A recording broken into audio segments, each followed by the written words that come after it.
The Committee on Foreign Affairs will come to order. Purpose of this hearing is to discuss the State Department's FY 2024 budget request and explore the myriad of challenges facing the United States and its diplomats around the globe. I now recognize myself for an opening statement. Mr. Secretary, welcome. And we have no shortage of crises around the world, for sure. And there's a lot to talk about. I believe that we are in a very dangerous period in history, the likes of which we have not seen since my father's war of World War II. After the debacle and the fall of Afghanistan, and we had a hearing on that, we saw our adversaries respond. We saw weakness, and we projected weakness, not strength. History proves when you project strength, you get peace, but when you project weakness, it does invite aggression and war. You only need to look back to Neville Chamberlain and Hitler, and really the course of time has proven that axiom. So I think we need to start projecting more strength and deterrence. We saw not too long after the fall of Afghanistan on satellite imagery, the Russian Federation moving towards Ukraine. It was never a question of if, it was a question of when with Mr. Putin. And I think from what he saw, he decided it was the time. And we saw the troop presence, and then we saw the invasion. And then we see Chairman Xi. Chairman Xi's threatening Taiwan as we speak. They both met just recently, as you know, in Moscow. I know you met with the foreign minister of China when you were at the Munich Security Conference, right after the spy balloon went over the United States, filming some of our most sensitive military nuclear sites. So this is an intense time, and we're starting to see this alliance, not very similar in my judgment to what we saw in World War II. It's Russia, China, Iran, and North Korea. Now Mr. Putin is begging Iran for weapons. He has the Iranian drones in Crimea. I want to get the weapons in there to take out those Iranian drones, but they don't have them because you won't give them to them. The longer range artillery to win. I don't want to see him bleed over the winter and spring. I want to see victory, not a drawn-out conflict that has no resolution in sight. The threat of communist China cannot be overstated. They are the #1 threat to long-term to our national security. It's why I introduced and passed the CHIPS Act, to pull the supply chain of semiconductors out of Taiwan and China and make them here in the United States. But still, 90% of that advanced semiconductor manufacturing takes place in Taiwan. So when people ask, why is Taiwan important? Imagine if China invaded Taiwan tomorrow and controlled 90% of the global supply. We would be in a world of hurt. I personally think Chairman Xi is going to try to influence the election. If he fails, then I think Plan B will be a blockade and an invasion that will be on a scale that will make Ukraine look like a very small thing. A massive cyber attack. Taiwan is not prepared. We have no joint military exercises. The weapons I signed off on 3 years ago have yet to go into country. I don't understand why this takes so long. And if we don't have the deterrence, like we didn't have the deterrence with Ukraine. I called for sanctions and weapons before the invasion. I think we should be doing the same thing with Taiwan. We need to arm them and prepare them to provide deterrence along with AUKUS and the Quad to deter the Chinese from an invasion, which I think, again, would be devastating. Iran is at 85% enrichment. You know, the bombs dropped in Hiroshima and Nagasaki had 80% enrichment. They're already there, Mr. Secretary. 90%, they say, is weapons grade. What are we doing to stop this? And are we giving the Iranians a strong message that a nuclear Iran is not acceptable? We're seeing China come into the Middle East and negotiate agreements between Saudis and Iran. I haven't seen the Abraham Accords expanded at all under your tenure. But we have to make it clear to them what a nuclear Iran would mean, and we have to support Israel in that fight. Meanwhile, our president rescinded the migrant protection protocols, remain in Mexico, that the State Department was involved in, which opened our borders up into a wide open invasion from the cartels that now even your own Border Patrol admit have operational control of the border. That's my home state of Texas. I've been dealing with this issue as a federal prosecutor to chairman of Homeland, and now witnessing what I'm seeing is the worst I've ever seen. You and I have talked about fentanyls, and I applaud your efforts to talk to the leadership in China about the precursors coming from China into Mexico that have killed 100,000 young people in this country just over the last year. To put that in perspective, that's more than who died in the Vietnam War. And it's an attack on our young people. So, Mr. Secretary, my time's limited. There's so many things I could talk about that I don't have time. But right now, you are in a very important position in a very important time in history. And the parallels to 1939, when I go to Poland, they say it's Hitler invading Poland all over again. They see it that way. They have Auschwitz in their backyard. They remember the war crimes, as we see war crimes taking place in Ukraine. As I went to Bucha, as you know, to see the mass grave sites, and went to Kyiv to meet with President Zelensky, and I will be going to Asia. Those two threats, the European theater and Pacific that my father's generation liberated from tyranny in strong support of freedom and democracy, are now at risk, at threat. Now they want to change the maps from what the greatest generation liberated. We cannot allow that to happen, sir. I want to work with you. We're all Americans.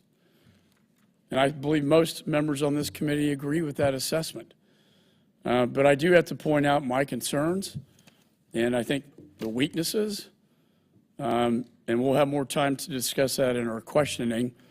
I want to just close with this, though. We had a Marine Sergeant, Vargas Andrews, testified before this committee that he had the suicide bomber in his sights before the bomb went off. He met with his team. He met with his intelligence team. An intelligence bulletin went out describing the suicide bomber. They got the identification. They got the psyops. They pushed it up the chain of command, and the response was, I do not have authority to give you permission to engage against the threat. And the question was asked, well, who has the authority? I don't know. I'll have to get back to you. And guess what? Nobody got back to him. And then guess what? Just hours later, the bomb went off, killing 13 servicemen and women, 140 Afghanistans, and injuring 50, including Major Sergeant Andrews Vargas, who lost his limb, his leg, who had 40 surgeries. We have the mother of the woman, the Marine Sergeant, who was killed in that deadly blast. And I'll never forget giving her a hug, and she said, I'm devastated to know that this tragedy could have been prevented and my daughter could still be alive today, but for the negligence of what happened in Afghanistan that day, and I want to recognize her. Christy Shamblin, the mother of Marine Sergeant Nicole G., who was killed at Abbey Gate. She is in this room today. And let me just say to her and all the veterans of that conflict, you did not get wounded in vain. You did not die in vain. What you did was worth it because you protected America for 20 years from attacks. And I would ask that Christy Shamblin, if you could stand so you can be recognized. Now, I was told she was going to be here. There she is.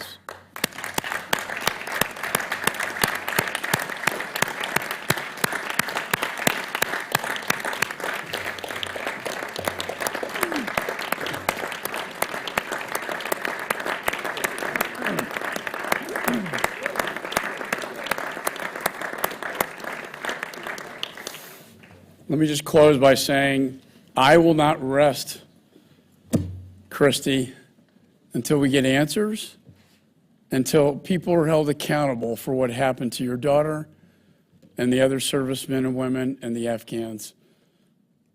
I will not rest until we get answers. And we will, if we have to go all the way up the chain of command to do it. With that, I now recognize the ranking member, Mr. Meeks. Thank you, Mr. Chairman. Let me begin by thanking Secretary Blinken for appearing before the committee today to discuss the Biden administration's proposed international affairs budget for fiscal year 2024.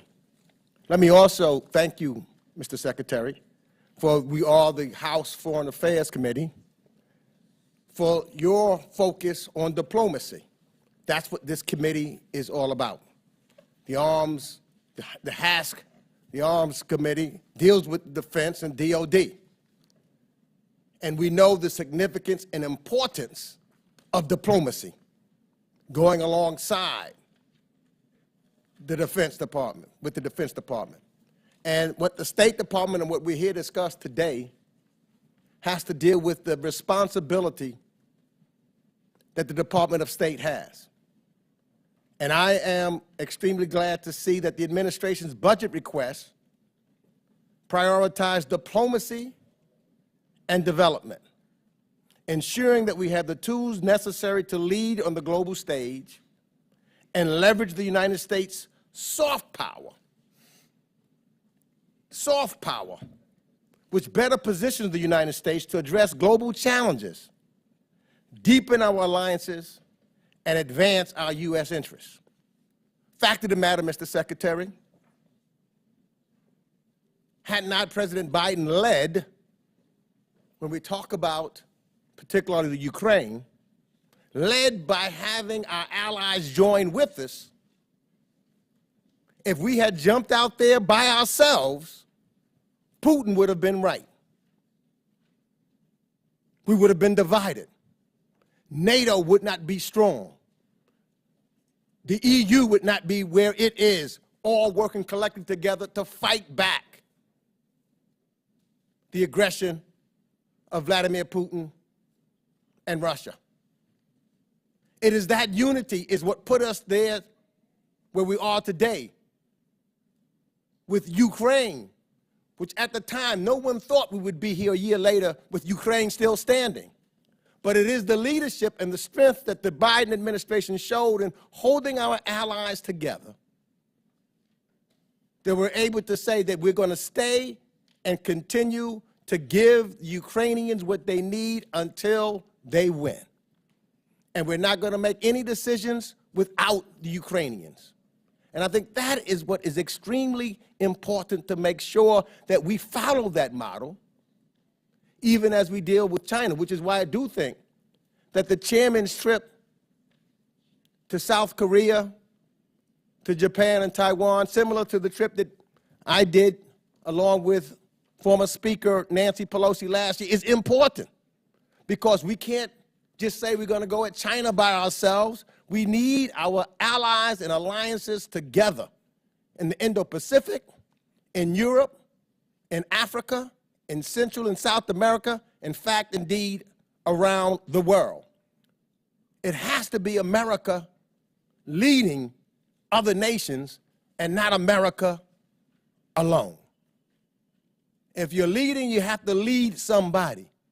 And bringing our folks together is what you do at the State Department and the men and women of the State Department who do a job every day. In fact, I say they are unheralded heroes and sheroes that we sometimes forget about. So it is vital to our national security for the State Department to be adequately funded. It is also incumbent upon Congress to regularly pass authorization legislation for the State Department so that we can ensure that our diplomats have the tools they need to advance American interests around the world. You know, under my chairmanship in the last Congress, I've worked on a bipartisan basis to accomplish this, passing State Department authorization bills into law in both 2021 and 2022. It was the first time in nearly 2 decades that such bills became law. And I know in working with Chairman McCall, we can continue that bipartisan work and make a state authorization as routine as the must-pass NDAA is. And I hope we can make similar progress on authorizing foreign assistance and the U.S. Agency for International Development. I don't see moving these types of bills as optional or as favors to the Department of, or USAID. Rather, it's core to our job as authorizers. In discussions surrounding the budget, I must admit that I am concerned by some of the extreme proposals emanating from the other side of the aisle that, if implemented, would threaten the United States' capacity to carry out bold diplomacy and the development work that has impacted so many lives. The across-the-board cuts that I hear coming from my colleagues on the other side of the aisle are arbitrary and counter to our most serious needs. Some of the same extreme voices who claim in one breath that the Biden administration is not doing enough to counter China will in another breath advocate cutting the diplomatic and development budget necessary to outcompete China. Which is it? As President Biden famously said, "Don't tell me what you value, show me your budget, and I'll tell you what you value." If my colleagues truly want to address the rise of China, not to mention many other complex global challenges, cutting our diplomatic capacity and the funding of programs that strengthen American soft power is exactly the wrong way to do it. You know, China has surpassed the United States in the number of diplomatic posts worldwide to 280 posts compared to our 275. And from 2013 to 2018, China doubled its diplomacy budget. Moreover, this debate can't focus only on China. The United States must broaden our diplomatic footprint and expand our geopolitical presence and influence. Our relationships around the world will be pivotal to meeting the global challenges we face, whether it is Putin's renewed aggression in Ukraine, the root causes of migration in Central and South America, the existential threat of climate change, pandemics, democratic backsliding, or human rights abuses around the world. This committee has to consider all of that. That is our jurisdiction. The United States has a great role to play in shaping the world we want to live in. And we should utilize every opportunity to build coalitions of allies and partners who share our democratic values. That's who we are. If we once again adapt an America alone or America only foreign policy, our competitors and adversaries will fill that void. We're just opening it up for China or Russia. We have a choice to make, and this committee should make clear where it stands. Do we want to strengthen American global leadership, or are we going to allow the extreme wing of the party, of the Republican Party to weaken our national security. Our State Department is vital to our national security. It makes Americans more secure and advances a more prosperous and stable world. That is why ensuring the department has the funding it needs is so crucial. And I hope we can work in a bipartisan manner to not only give our diplomats the tools they need to succeed, but ensure the best individuals are being hired and promoted at State to represent our great nation around the world. So, I say that, Mr. Secretary, as you know, one of my top priorities has been to address inequities and disparities in career progression for officers belonging to historically excluded groups at the department. And I am happy, I'm glad to see the steps that have been taken to address this issue, but I know we can even do more. And I hope the department will continue to make progress on improving equity and diversity within the institution. On that note, let me thank you personally for the decision you announced yesterday to end the department's practice of issuing assignment restrictions as a condition on granting security clearances. Many of us have been concerned for a decade about this unnecessary practice, which has caused harm to the careers of many employees simply because of their racial, ethnic, or national origin. This was the right decision, and I commend you for that. So, Secretary Blinken, let me again thank you for being here, and I look forward to hearing your testimony and answers to what I know will be thoughtful questions from our members. And let me lastly say to all that are here, and particularly those who have lost their lives in Afghanistan, those during the evacuation and for the 20 years. I would hope that this committee will look at the entire 20 years, so that we can look and learn and make sure mistakes that we have made, we correct them, make sure that there's not one life of an American soldier and our allies, because none of them, and I agree with the chairman on this, there's not a single life that was lost in vain. We thank the men and women of our services and those who served in Afghanistan for their bravery, for standing, and for fighting for the interests of the United States of America. We will never, ever forget them. We will make sure that we work collectively together, and I think this is one area that, we have several veterans still on our committee. There's no greater service to our country than those that put their lives on the line to defend our country. And we should never, ever, ever forget those and the families that have lost their loved ones in the line of duty in supporting the United States of America. And with that, Mr. Chairman, I yield back. Gentleman yields back. Well said. Other members of the committee are reminded that opening statements may be submitted for the record. We're pleased today to have the 71st Secretary of State, Antony Blinken, before us today. Your full statement will be made part of the record, and we ask that you keep your remarks to 5 minutes. I now recognize you, sir, the Secretary of State, for your opening statement. Mr. Chairman, thank you very, very much. To you, to Ranking Member Meeks, to all the members of the committee, thank you for the opportunity to speak with you about the administration's proposed FY24 budget for the State Department and the Agency for International Development. Let me say at the outset that I join both of you, I join every member of this committee in saluting all of our veterans of Afghanistan, saluting those who lost their lives, gave their lives so that their fellow citizens could enjoy a greater measure of security, and particularly the presence of Sergeant Key's mother here today. I am humble in your presence. I think of the 13.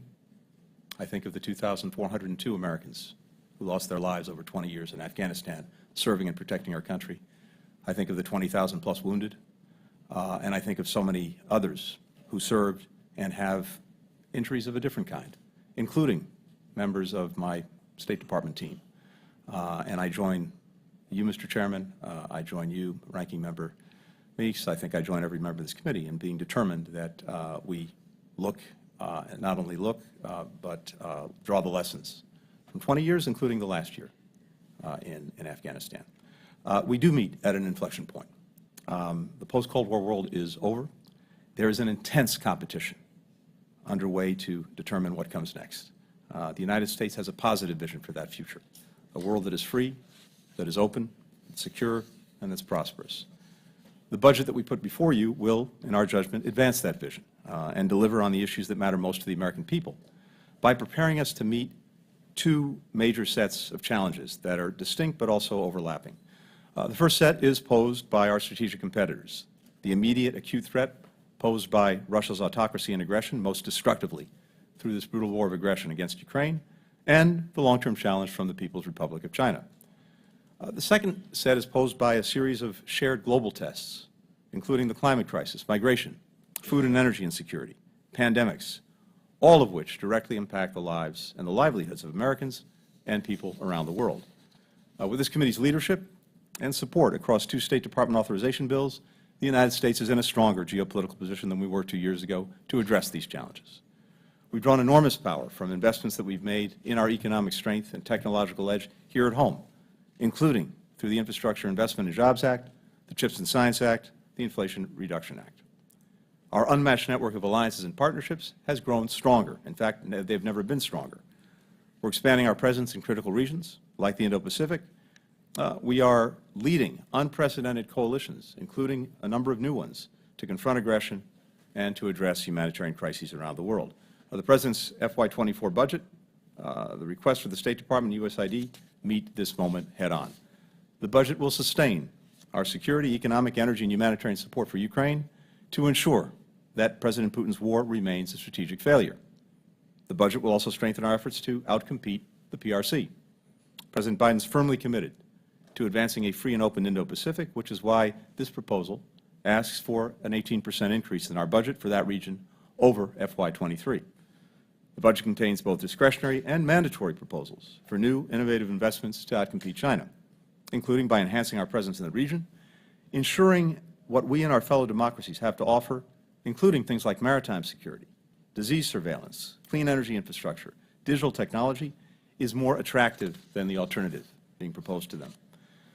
The budget will help us push back on advancing authoritarianism and democratic backsliding by strengthening democracies around the world, including through supporting independent media, countering corruption, defending free and fair elections.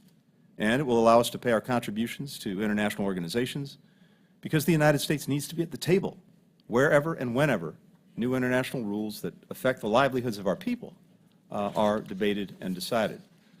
The budget will allow us to continue leading the world in addressing some of these global challenges, from food and energy insecurity to climate and health crises. And on that last point, we're celebrating the 20th anniversary of PEPFAR. I think one of the greatest achievements in American foreign policy over the last decades. It's helped save 25 million lives around the world. This budget will help us continue the fight against HIV/AIDS while advancing health security more broadly through a new Bureau of Global Health Security and Diplomacy, which I look forward to working with Congress to establish this year. The budget will advance our efforts to modernize the State Department, including by expanding our training float, updating our technology, carrying out diversity, equity, inclusion, and accessibility initiatives, including to make our overseas missions more accessible. I'm grateful for the progress that we've already made together, including Congress's support in updating the Secure Embassies Construction and Counterterrorism Act and Accountability Review Board that give us more flexibility to open new missions and to better manage the risks that our people face. We know there's more to do, and we look forward to working with the Congress and this committee to accelerate modernization efforts so that the Department can better attract, retain, as well as support our first-rate workforce as they advance our interests in what is a very complex and fast-moving world. Finally, the budget will further a personal priority for me that I know is shared by the leadership and members of this committee, and that is supporting Enduring Welcome, our whole-of-government effort to resettle our Afghan allies. Keeping our promises to those who serve the U.S. remains an unwavering priority. This budget will help us continue to make good on that commitment. Mr. Chairman, when I began this role, I committed to working to really restore the partnership between the executive branch and Congress when it comes to our foreign policy making. I'm determined to continue to work with you, the ranking member, the members of this committee, to do that. and I very much look forward to the close coordination over the coming year. Grateful for the chance to appear before you today and to answer any questions. Thank you.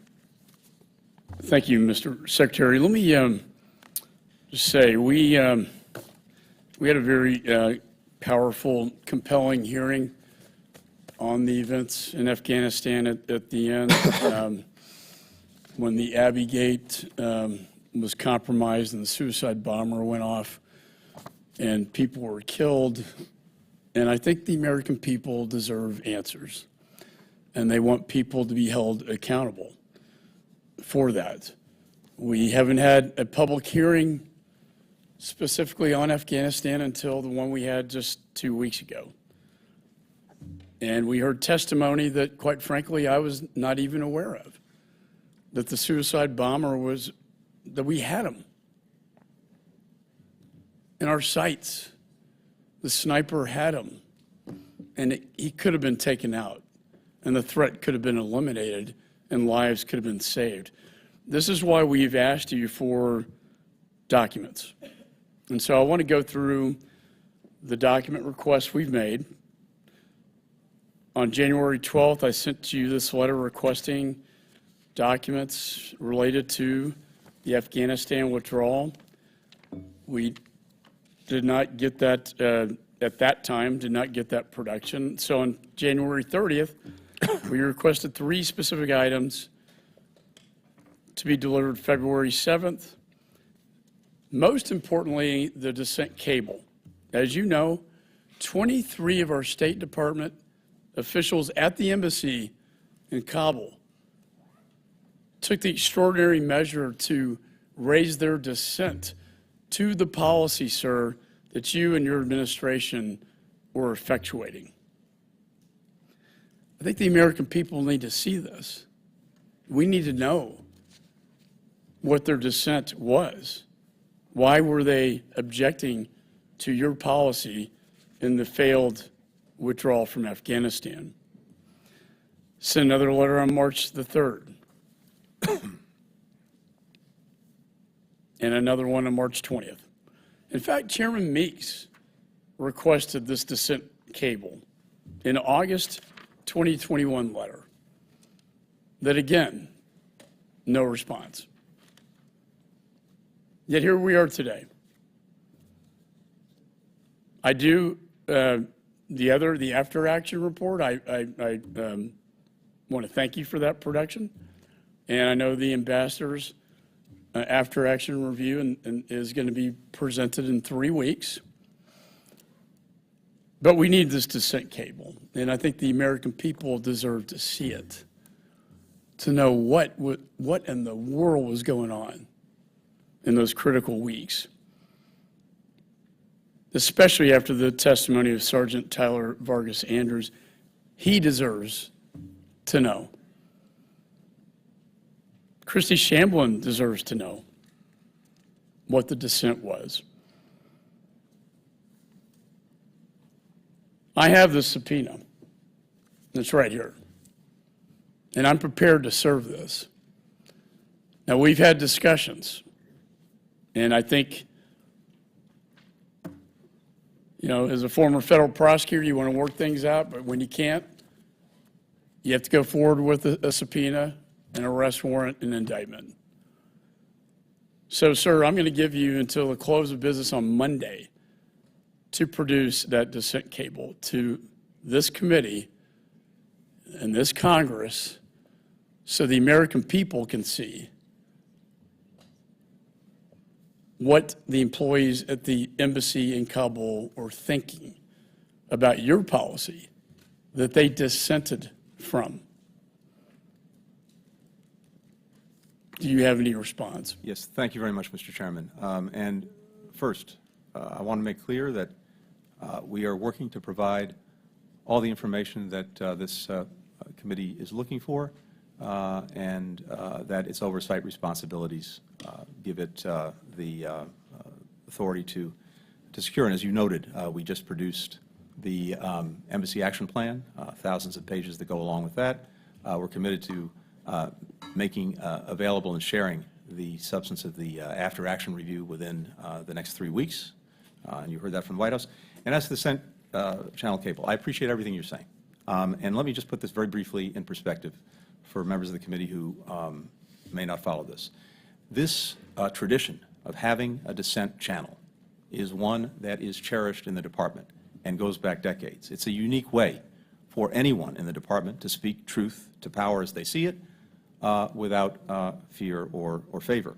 And they do it by the regulations we established for these cables in a privileged and confidential way. It is vital to me that we preserve the integrity of that process and of that channel, that we not take any steps that could have a chilling effect on the willingness of others to come forward in the future to express dissenting views on the policies that are being pursued. I read every dissent channel cable that I get. I respond to every dissent channel cable that I get, and we factor into our thinking what we hear from colleagues who have a different view. By our regulations, these cables may only be shared with senior officials in the department. And again, that's to protect the integrity of the process, to make sure we don't have a chilling effect on those who might want to come forward, knowing that they will have their identities protected and that they can do so, again, without fear or favor.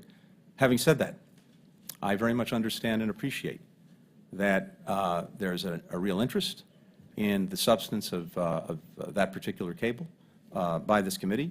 And in that spirit, following up on conversations that we've already had, again, we are prepared to make the relevant information in that cable available, including through a briefing or some other mechanism. So I'm determined to have our team follow up. And Mr. Chairman, as we've discussed, we'll continue to work that in the coming days. I hope that we can reach an accommodation. I really do understand and appreciate the importance of the substance of that information being shared with the committee, and I hope we can find a way to do it that meets both of our needs. Well, I hope so too. The subpoena specifically asked for the dissent cable. I know it's classified as well, and I appreciate that, but I do want to mention your department cited then Secretary Henry Kissinger's refusal to produce a dissent cable to Congress in the 1970s as a precedent. I would argue you do not have an executive privilege on this cable. And then we reached out to the author of that dissent cable, Ambassador Tom Boyett, earlier this week. He said the reason that Henry Kissinger refused to release the cable was because it was so damaging, so damning. Ambassador Boyett is emphatic about the need for the State Department to produce dissent channel cables. And in a statement he provided to the committee, he says that any claim providing by them to Congress that would have a chilling effect, as your staff has claimed, is, and I quote him directly, bullshit. Not my words, it's the ambassador. He writes, quote, congressional oversight enhances executive responsibility and enables us to learn from the inevitable mistakes, end of quote. So I believe this committee and the American people, after what happened, for God's sakes, after what happened in that dreadful August, need to see this cable. And, sir, we need you to respond. And if you fail, I am prepared to serve you with a subpoena. With that, I yield to the ranking member. Thank you, Mr. Chairman. And Recognize, sorry.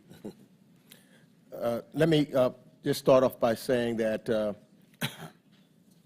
chairman is correct that I did request on August 21st a copy of any and all dissent cables on Afghanistan dating back to 2017 and pledged to work with the department on timing and appropriate handling of the requested material.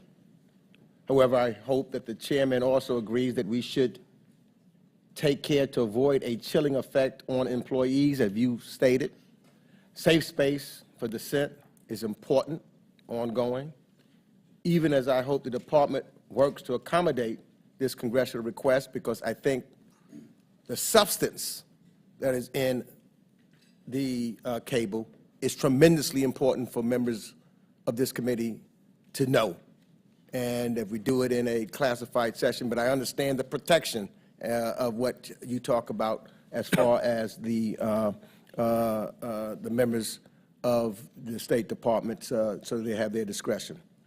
But let me go now also to say thank you, Mr. Secretary, because we did have hearings on Afghanistan in the 117th Congress. And fact of the matter is, you were the first to testify before this committee, right after the pullout.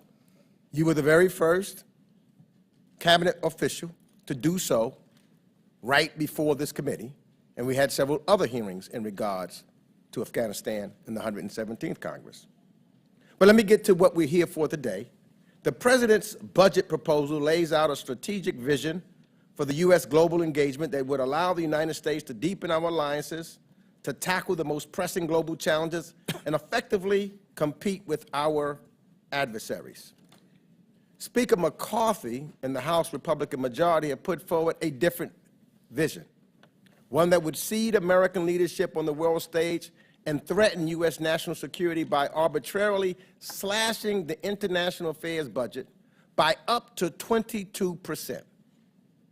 Now, my colleague Rosa DeLauro had sent a letter to the agency requesting details on the projected impact of these cuts that the Republicans are proposing. Let me ask a few questions on that, because the department is saying that making cuts as deep as 22% on the international affairs budget would, among other things, and I quote, will it significantly scale back our efforts to counter aggressive and coercive tactics of the PRC and to implement the Indo-Pacific strategy? Is that correct? Yes or no, sir? That is correct. Would it reduce efforts to deter the PRC's aggression and coercion, including through the Countering PRC Influence Fund, and slow our ability to open new posts in the Pacific Islands? Yes, it would. Would it reduce assistance that is critical to enhancing military-to-military interoperability, training, cooperation, as well as fighting corruption and money laundering? Yes. Would the treaty-based commitments, such as payment of U.S. assessments to international organizations, would also be jeopardized? They would be. You'd be required to impose a broad hiring freeze and potentially reductions in force, while also rolling back training and professional development programs recently authorized in the state authorization bill on a bipartisan basis. Would that not be true? That is correct. And to halt investments in security upgrades at our most vulnerable posts, increasing the physical risk to the United States government personnel overseas? That is correct. And to reduce support for ongoing programs that support an independent, democratic, politically stable, and economically viable Ukraine that can defend itself against external aggression? Would it not also do that, sir? That is correct. And to reverse gains made to combat infectious diseases, including through the President's emergency plan for AIDS relief, programs to prevent maternal and childhood deaths, and funds to support health workers and global health security? Is that not also true, sir? That is also true. And the list goes on and on, doesn't it? So I see I only have, in my limited time remaining, have I missed anything else? Mr. Secretary, what are your greatest concerns if these draconian cuts were imposed on the State Department? I think across the board, when it comes to all of the priorities that I laid out in my opening statement, to try to advance the security of the United States and American citizens around the world, to strengthen even further our alliances and partnerships to deal with challenges coming from Russia and China, to deal effectively with the many transnational threats that are having a direct impact on the lives and livelihoods of Americans, to make sure that our own institution is as strong as it can be, including from cyber threats, that our personnel are secure and safe, even as we work to expand our footprint abroad. Across the board, these cuts would have, in my judgment, devastating consequences. And I am happy as well to lay out in detail for members of this committee, if it's helpful, what we see those consequences as being. Thank you, Mr. Secretary. Yield back. Chair recognizes the gentleman from New Jersey, Mr. Smith. Thank you very much, Mr. Chairman. I have 4 questions, Mr. Secretary, and welcome to the committee again. Thank you. The zero draft WHO pandemic treaty that the administration and others are pushing to get put into effect at the WHO starts off with a harsh criticism of the United States and the international community by calling it a catastrophic failure of the community in showing solidarity and equity in response to the coronavirus pandemic. I've read the treaty. I'm concerned about it. Article 4 pays lip service to sovereignty, and that has language that says, however, activities within their jurisdiction or control do not cause damage to their peoples and countries, so therefore WHO would be empowered to step in. And we're talking about Tedros, a man who's been put into that position by the People's Republic of China. He was their candidate and obviously showed terrible, terrible judgment in the beginning and even to this day in recognizing the origins of the of COVID-19. Article 10 says that 20%, the United States would be obligated to provide 20% of our medical supplies, including tests, antiviral vaccines, medications, and the like, to WHO. For them, they just say, we want it, you have to give it by treaty obligation. The sovereignty issue is the biggest, in my opinion. You're pushing for it. Next year is probably when it may get adopted. Will it be sent to the Senate for ratification? Or are you planning on using the executive agreement, which I think is a terrible way to do things? It ought to go to the Senate for ratification. Secondly, yesterday I chaired a hearing on Daniel Ortega's ever-worsening dictatorship in Nicaragua. And the day before, so that would be 2 days ago, EWTN journalist Owen Jensen asked John Kirby, are you aware of any efforts the U.S. is making to free Bishop Alvarez? And as you know, he got 26 years in prison in what is Ortega's war on the Catholic Church. Well, the spokesman, John Kirby, said, I'm going to have to take the question and get back to you. I'm not tracking that particular case. I hope that wasn't a revelation of priorities. If you could speak to the issue of what Ortega is doing, we need to look at every type of pressure we could bring to bear. He just had the foreign minister of Iran to his country, as you know, to Managua, to the capital. So I hope you would speak to that. Thirdly, on Nigeria, I appeal again to you to redesignate them as a CPC country. As you know, the Commission on International Religious Freedom has called your decision inexplicable, and it is a turning of the blind eye because more Christians have been killed in Nigeria, and the government has done precious little to stop it, and over 17,000 churches destroyed. I've been to several of those churches and saw firebombed churches from Boko Haram and others. So that, and finally on China, when you meet and talk with your counterparts in the PRC and the president himself, do you raise names in particular, like Gao Zhejiang and others, because it's very important that they be front and center. Congressman, thank you very much. Good to see you again as well. First, I'll try and be brief. We are not engaged in negotiating a COVID treaty. What we're engaged in is trying to strengthen the global architecture for dealing with pandemics and do it in a way that, for example, make sure that if there's a next time, and I think there inevitably will be a next time, that countries actually are committed to transparency, to sharing information, to giving access to international inspectors, that we have the tools to do that, and the countries agree to that. That's, of course, not what China did in this instance, and we've all paid a price for that. At the same time, I think what we clearly demonstrated is over the course of the pandemic, the United States was the leading and most generous country in making sure that vaccines could be made available to those who needed them. We did it through COVAX. We did it free of charge. We did it without political strings attached, and I can tell you that has dramatically benefited our diplomacy and our standing in the world, especially in contrast to the way other countries have done this. But we're happy to work with you on this, and I take the points that you've raised. Bishop Alvarez is very much on my mind and on the mind of the State Department. As you know, the Nicaraguans expelled more than 200 political prisoners. The good news, of course, is that they were freed from jail. The bad news is they can't live in their own country and freely express themselves. I met with the leaders of the Democratic opposition who were freed at the State Department, heard them, and believe me, Bishop Alvarez should be released, and we'll continue to work on that. When it comes to Nigeria, I very much appreciate what you've said. We are working day in, day out, standing up for the rights of persecuted religious minorities around the world. I think the report speaks for itself and speaks to why we do certain designations, why we don't do others. I'm happy to follow up with you offline. And then on China, yes, absolutely.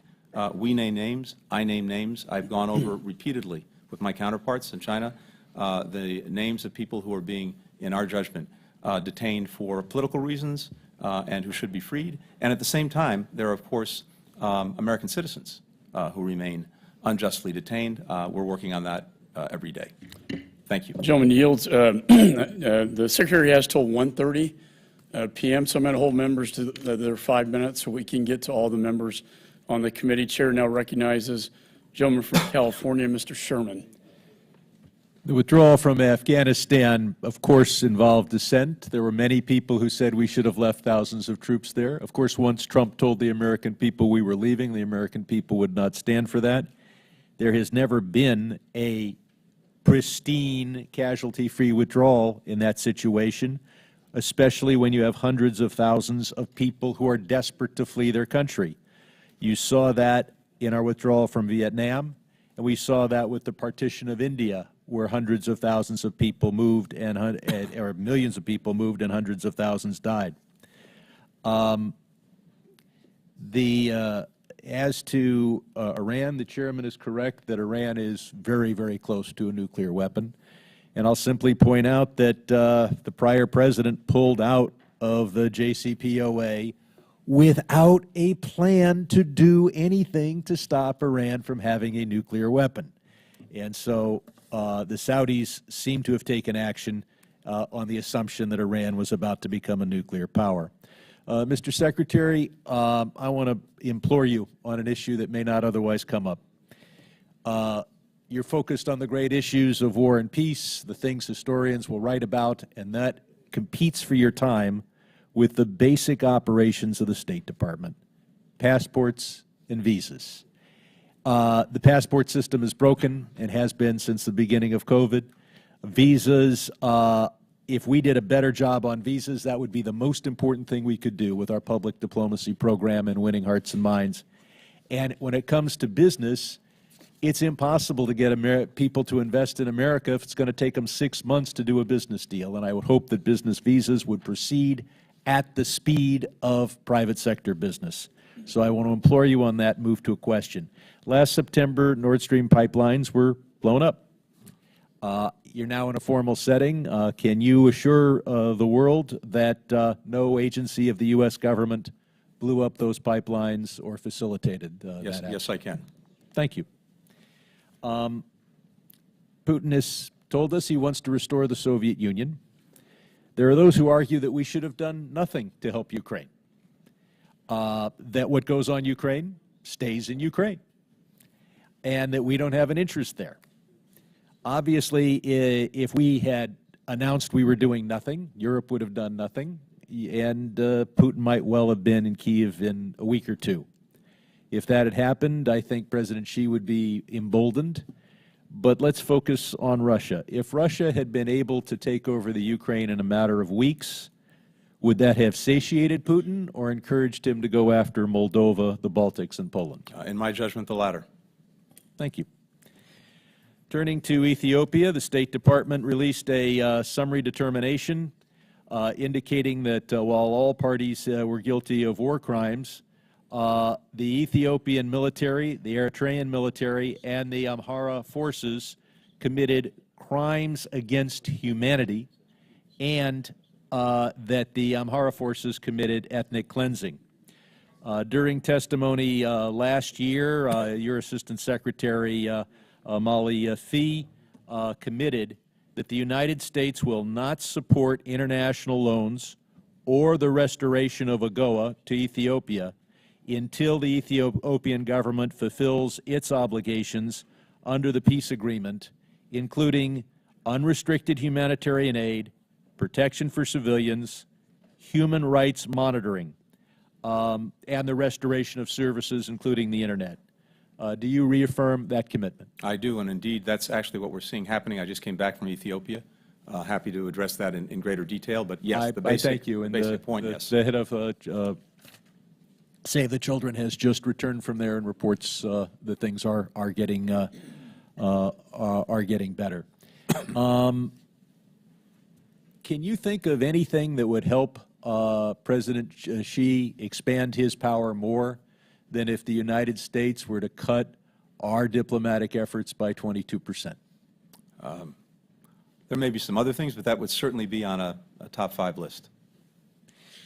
And finally, what can we do to help the Rohingya, who are so desperate they fled to Bangladesh? Yeah. And some remain, of course, in Myanmar, Burma. As you know, I made a genocide determination when it comes to the Rohingya last year. We are doing everything we possibly can to continue to get humanitarian assistance into Burma, despite the situation there, including to help Rohingya. Of course, many Rohingya are refugees in other countries. We work to support them there. We work to make sure that countries don't engage in refoulement. That would send them back. And finally, I just want to implore you to try to open up the corridor to Artsakh. Yeah. Thank you. Thank you. Gentleman yields. Chair recognizes Mr. Wilson. Thank you, Mr. Chairman. And the chairman is correct. There is an alliance of war criminal Putin invading Ukraine, the CCP threatening Taiwan, the rogue regime planning to vaporize Israel and then vaporize the United States.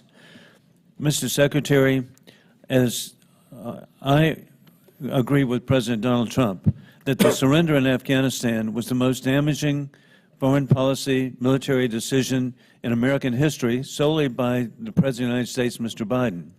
I want to submit for the record letters I've sent to the administration requesting correspondence the President claims to have had from top military officials who he blamed for the decision to surrender. These letters remain unanswered. I look forward to your response as the State Department was in charge of the surrender. Without objection, so ordered.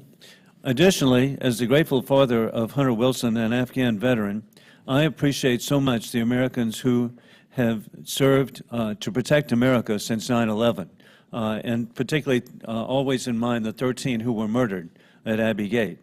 With that in mind, Mr. Secretary, how many American citizens and licensed permanent residents are in Afghanistan today, and are any of them currently being held hostage by the Taliban? Congressman, there are several Americans who are being detained by the Taliban. We are working to secure their freedom. The families have asked that we protect their identities and don't speak publicly to their cases.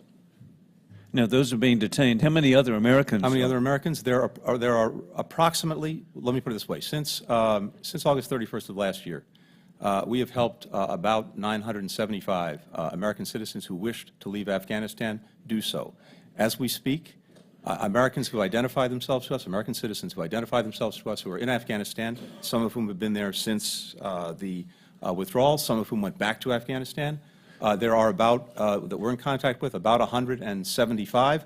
44 of them are ready to leave, and we are working to effectuate their departure. Well, their security is just so important for the American people, and I urge everything. But again, it's just inexcusable, the surrender and the consequence of the invasion of Ukraine, the threats to Taiwan, the threats of vaporization of the people of Israel and America because of, sadly, the weakness that has been displayed.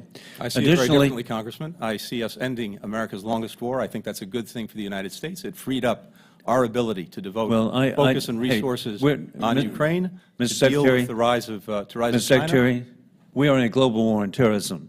It is not over.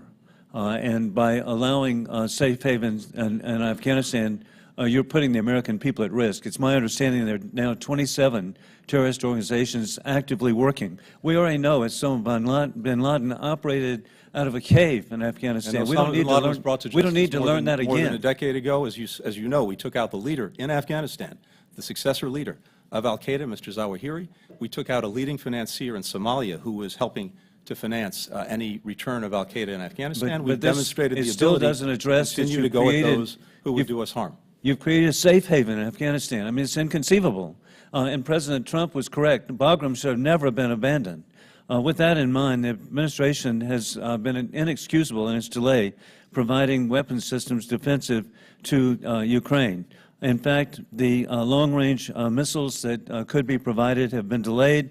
These could be so helpful because they could destroy the Iranian drones that are currently located illegally, obviously, in Crimea.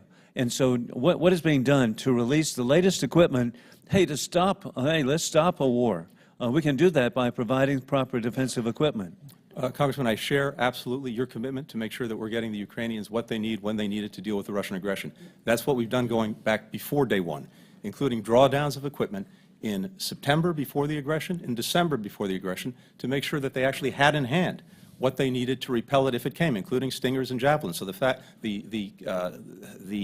allegation that we were not doing that is simply wrong. Second, every step along the way, we have worked and led an international coalition of more than 50 countries, the Secretary of Defense, putting together a remarkable process in Ramstein, Germany, to rally these countries to provide, along with us, as we conclude, I want to quote, of all things, the Washington Post, March 10, had a lead editorial that the legacy of the President and you will be whether we have success, and that is expelling Putin, war criminal, from Ukraine. That is victory, expelling him and his murderers from Ukraine. With that, I yield back. Thank you.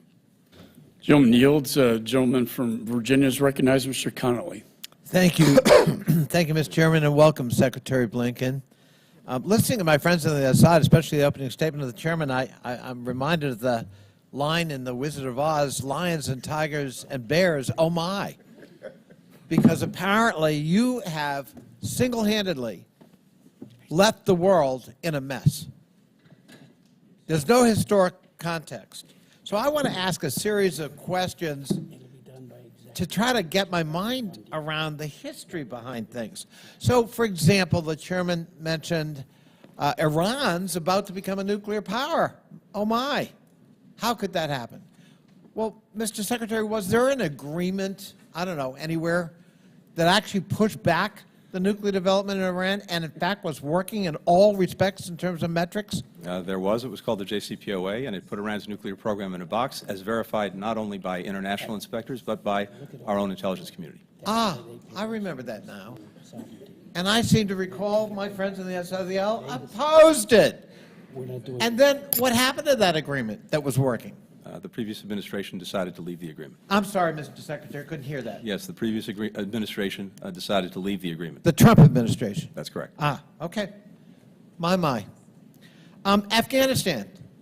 I mean, terrible thing that happened in August of 2021, but did it have any antecedent? For example, was there anybody who said, we're going to negotiate in Doha with the Taliban and we're going to actually exclude the government of Afghanistan we're allegedly supporting? Did that happen? The previous administration negotiated an agreement with the Taliban that called for the withdrawal of all American forces from Afghanistan by May 31st of 2021, released 5,000 Taliban prisoners. Those terrorists that Mr. Wilson was concerned about. In addition, drew down our own forces over time to Oh, 2,500 when goodness. the present administration took office. And that was also, was that the Biden administration? As I said, that was the previous administration, Well, I'm sorry, did that have a name? the Trump administration. Trump administration, thank you, okay. Was there a president of the United States who said that he believed the word of, a sociopath Vladimir Putin over his own intelligence community with respect to Russian interference in American elections? Did that happen? I recall press accounts to that effect, yes. And did that president have a name? I believe that was President Trump. Was there a president who denied javelins, critical part of the arsenal for Ukraine to defend itself before the war that began last February and March, over a political issue, trying to get dirt on a political opponent? Did that happen? Based on press accounts and testimony before Congress, I believe that it did, yes. And who was that? That was the previous president, President Trump. President Trump. Was there a president who disparaged NATO and said it was obsolete and we probably don't really need it anymore? Any president ever say that in the history of, since the founding 73 years ago of NATO? Based on public statements that I've read, yes, I believe that President Trump said that. And from your point of view as the current secretary, is NATO playing any kind of non-obsolete role in the current war in Europe? NATO is playing an absolutely essential, vital role in ensuring the security of Europe and deterring further aggression by Russia against Europe. Most of us kind of find, we're worried about the climate, Was there any kind of, I don't know, international agreement on the climate accord that had every nation on Earth as a member except for 2? That would be the Paris Agreement. And what happened to that? The United States at one point withdrew from the Paris Agreement. President Biden re-engaged us in Paris. And again, Mr. Blinken, did that president who withdrew from the Paris Climate Accord that had all countries on Earth but 2, what was the name of that president who withdrew us from that? Again, in this case, the Trump administration withdrew from that agreement. Well, I just say there might be, we might all have cause to say lions, tigers, and bears, oh my, but it ain't about the Biden policies. It's about the previous administration that left a mess and that cost lives because of decisions made or not made with respect to relations across the board. I yield back. Gentleman yields. We appreciate that performance. It was quite entertaining. Chair now recognizes. I would just say to the chairman with respect, I did not mean for it to be entertaining. Yeah, right. I meant for it to be Chair recognizes Mr. Perry. to be a statement of history. It was factual. Mr. Perry. I thank the chairman. Mr. Secretary, we're honored by your presence. I just note from your resume, you've been at this a long time, just went from 1994 to the present. You've been at the State Department, National Security Council, Center for Strategic and International Studies, you were director of the Senate Foreign Relations Committee, Deputy Assistant to the President of the United States for National Security Advisor to the Vice President, Deputy National Security Advisor, Deputy Secretary of State, and of course now the Secretary of State. So you got a lot of experience. Do you consider the Wuhan Institute of Virology as a civilian institution as it presents itself? Congressman, particularly in China, institutions that present themselves as civilian in practice are usually organs of the state. And in any event, even when they are on paper private, answer to the state. So does that mean you I don't, in the particular instance of Wuhan, I can't speak directly to it except to say that in a sense it doesn't matter because they answer to the state. Well, okay, so in 2005, when you were director of the Senate Foreign Relations Committee, did you know that China was not in compliance with the chemical and bioweapons treaty obligations for which it was supposed to comply? We've had concerns over many years about the compliance of a number of countries, That's not the including China. question I asked you. Were you aware that they were not in compliance since 2005? I mean, I just kind of went through your resume here a little bit. I mean, you were deeply in at that point. Were you aware? Did you know? I would have to go back and look. That's almost 20 years ago. I can't tell you at that particular Do you point in know time. now? We have real concerns about the I compliance. know you have concerns. Yeah. I'm asking if you know. I'm telling you that we have real concerns about their compliance. The compliance. So are they in compliance or aren't they? So this is something that we can take up in a different setting, but we have real concerns about compliance. Did you know about China's offensive biological weapons program and the CCP's Academy of Military Medical Sciences? I can't speak to individual institutions, and I would have to go back and Sure, look you're to see. the Secretary of State. This is important stuff. You can't tell if the CCP is currently complying with the bioweapons treaty obligations. You can't tell us whether you know about China's offensive biological weapons program. Are you familiar with the fact that the Academy of Military Medical Sciences worked with the Wuhan Institute of Virology, who received money from the United States of America, particularly the State Department, the Defense Department, the USAID, the NIH? Are you familiar with that? As I said, Congressman, I'm familiar with the fact that, as a practical matter, there is little difference between purportedly private organizations and the state, and the fact that there is collaboration or would be collaboration between this particular institute and the state, including the Chinese military, is certainly of no surprise. By the way, one of the reasons, one of the reasons it's particularly helpful that we actually had programs to give us eyes and ears familiar with the into fact the Chinese CDC and into places like Wuhan, sure. is precisely to have a better understanding of what's I going know on. you want to understand. I know you're concerned. Are you familiar with the fact that the Chinese Communist Party announced that they were collaborating on chimeric viruses and that the CCP declared coronaviruses were the leading edge of genetic weapons warfare? Do you know that? You're Again, Secretary of State. I'm happy to look at each of those statements, the documentation behind them. I can't speak to the specifics. I can tell you that, again, we have had for a long time, continue to have, real concerns about compliance I know you by have China with concerns, the sir. Do Biological you Weapons know that Convention and during the your Chemical Weapons time, Convention. sir, in all these lofty positions, contracts, including ones with the state, the Department of State, DOD, USAID, et cetera, paid for research at the Wuhan Institute of Virology and the Academy of Military Medical Sciences, and there are reports that the CCP may have double-billed the U.S. Since we have declared that the CCP has an illicit bioweapons program, should American taxpayers be funding this, number one? Number two, should we trust that China will do the right thing in its part with this WHO proposed convention? We should not trust, we should verify. What about that's paying? exactly Should the what American this is about. taxpayers pay for this? I'm not sure whether this is, Congressman? The research at the Wuhan Institute of Virology in collaboration with the Academy of Military Medical Sciences for Biological Weapons.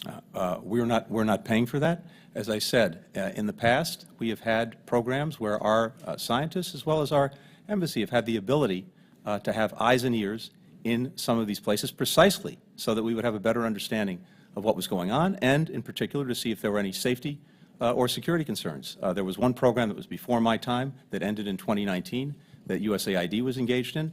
As I said, that program ended in 2019. It wasn't involved in so-called gain-of-function research, but as a general proposition, the benefit of these programs is to give us greater visibility on what's going on in places that we otherwise don't have eyes and ears on. Thank you, Mr. Secretary. Yield, Mr. Chairman.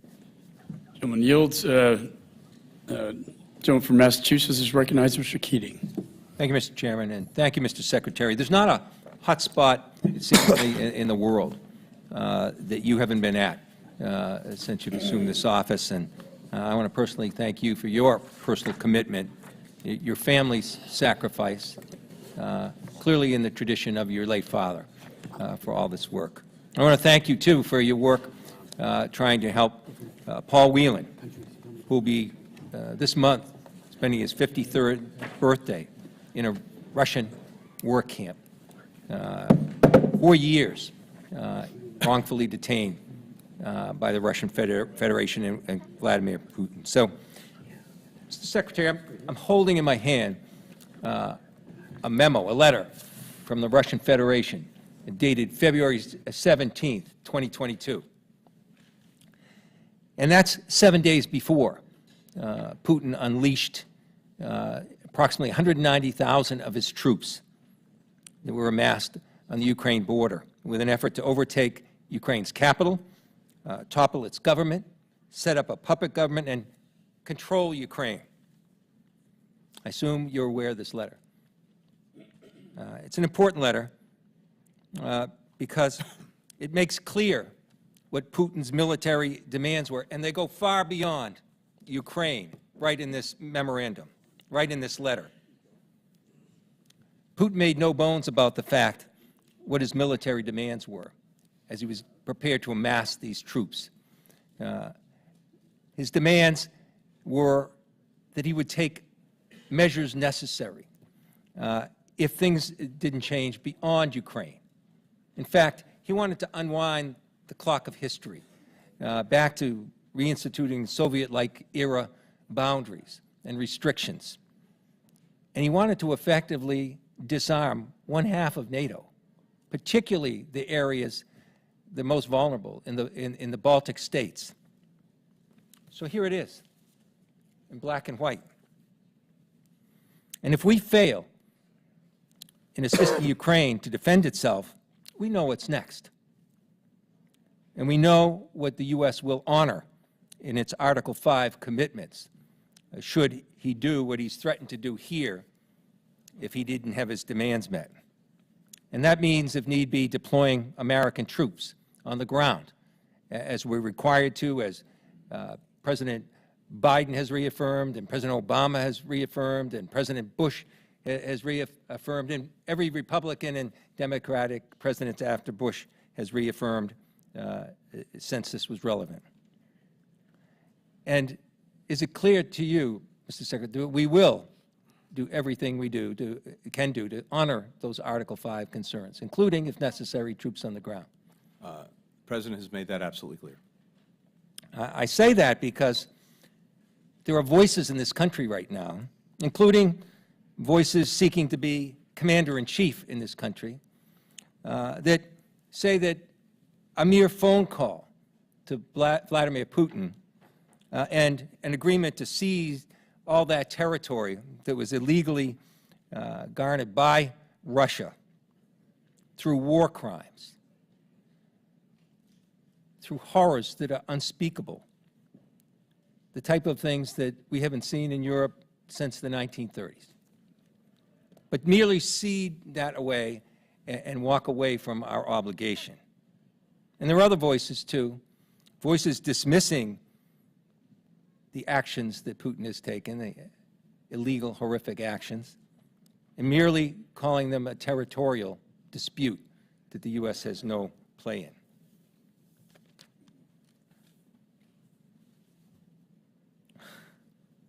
We have to be aware of what's next. We have to be aware where we stand in this terrible time in history. We don't stand alone, fortunately, because of the commitment of President Biden and yourself and others to put together a coalition that Putin thought was unattainable because it was necessary. We couldn't win by ourselves. So this coalition is in place. And what stands in our way is it is not just defending Ukraine's interest, not just defending NATO's interest, not just defending Europe's interest, but defending the U.S. self-interest. And that's the point of our involvement in Ukraine. And here it is, in black and white, Putin's declaring exactly what it was. Let's not fail to acknowledge what he himself wants. And I yield back. The chair recognizes Mr. Issa. Thank you, Mr. Chairman. Mr. Secretary, we'll kind of look backwards and forwards. Next month, you'll mark your 61st birthday, and Don't remind me.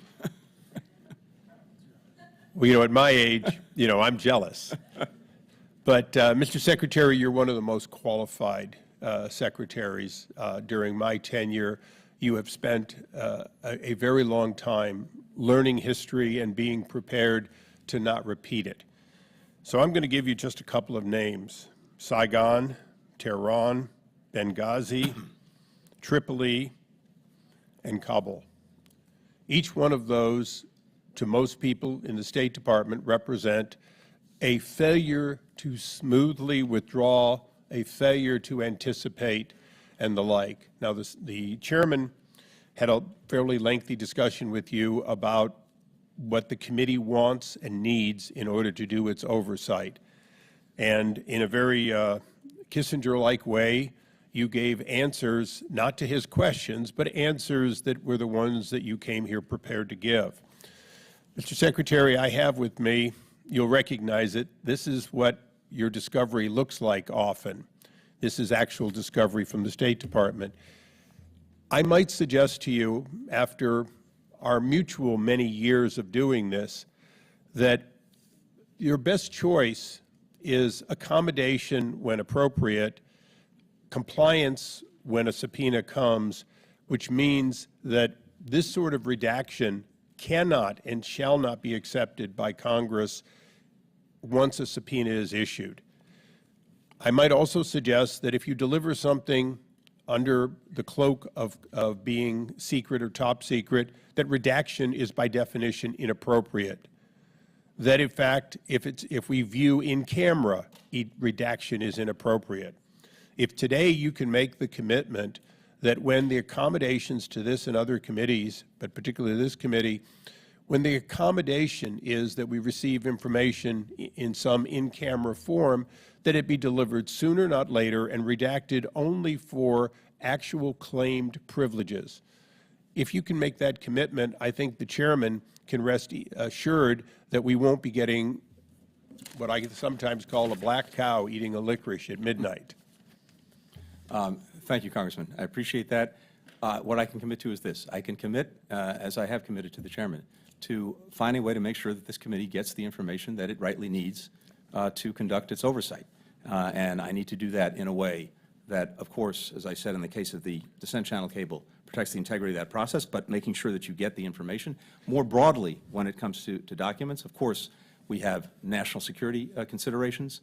There may be legal considerations, but I take the point that you're making. I want to make sure that you get the information, and that information Mr. is not Secretary, unnecessarily redacted. since you've sat behind the senators, and you've been on the other side, you're well aware that this co-equal body determines what it believes it needs to be seen. And with the exception of actual stated privileges, the court, if we have to go that far, makes it very clear that, in fact, we determine, not you, what our legislative needs and need to know is. So I might suggest that although that answer, again, in a very Kissinger-esque, is, I appreciate it. I'll take that as a compliment. It is. But please, put the other hat on that you wore when you sat on this side of the dais and recognize that the accommodation of sooner rather than later, in camera, if the chairman and the committee agree to it, allows us to then debate the smaller portion that might need to be made public or in some other way disseminated. I'd like to take an opportunity, because the world is listening, to speak past you for a moment, Mr. Secretary. The people who wrote the dissent cable are free to come to this committee, free to come to our staff, and free to come to the chairman as legitimate whistleblowers, to be fully protected. And if they come forward and produce their names, then I submit to you that at that point, the statement you made here today is moot. That, in fact, any member of the State Department who comes forward as a whistleblower on behalf of dissent of any sort leading up to the failed withdrawal from Kabul would be taken as a waiver of that history that we noted all the way back with the not late and in good health in New York, Henry Kissinger. And with that, Mr. Chairman, I thank you and yield back. Gentleman yields. The chair now recognizes Mr. Cicilline. Thank you, Mr. Secretary, for being with us today, and I think we all owe you and the men and women of the State Department a great deal for the work that you do every single day, and I want to thank you personally for that. Over the past 2 years, the Biden administration has reestablished U.S. leadership on the global stage, deepening our strategic alliances and advancing our values and interests. And I really am grateful for Mr. Connolly's recitation. I was sitting here listening to some of my Republican colleagues and wondering, did they miss the last 4 years? Did you, in fact, inherit an agreement by the prior administration to withdraw from Afghanistan by a date certain, and that also included the release of 5,000 Taliban fighters from prison? That's correct. Did you, in fact, inherit a decision from the prior administration to withdraw from the JCPOA that had kept Iran's nuclear program in check? That is correct. And you inherited a departure from the Paris Climate Accord. That's right. You also followed an administration that undermined the importance of NATO. Well, that's a judgment. The prior president, President Trump, made public statements about the obsolescence of NATO, correct? I believe that's correct, yes. And now they've proposed a budget that would decimate the development and diplomatic budget by up to 22%.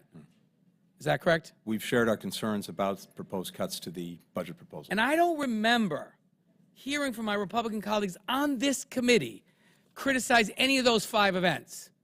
And so it's rich to hear today this, as I think Mr. Connolly said, lions and tigers and bears, oh my. So I want to ask you, Secretary Blinken, first with respect to the U.S. obligations in multilateral organizations and peacekeeping entities. How do you assess the damage that is caused to U.S. credibility by our failing to stay current with our obligations? And if Congress were to grant the requested funds and authorities, how would the U.S. be able to change the dynamics in these institutions in our favor and in advancement of the national security interests of the United States? Congressman, thank you for raising that. I think it's an important point because we find ourselves in a almost contorted ourselves in that we are, by far the largest contributor to most of the programs in these organizations, and yet, precisely because we find ourselves in some instances in arrears, our competitors, our adversaries point to that to say that we're actually not doing our part, we're not serious about those organizations. So it actually undermines our standing, it undermines our diplomacy. It's something we constantly have to correct, and I think that could be easily rectified by simply making sure that we're current with our obligations. Thank you. Mr. Secretary, earlier this week I traveled to the United Nations in New York to attend the second ever ARIA Formula meeting at the UN Security Council to focus on the specific vulnerabilities of LGBTQI plus persons. And particularly we heard about an increase in violence and anti-LGBTQI plus rhetoric and legislation throughout the continent of Africa.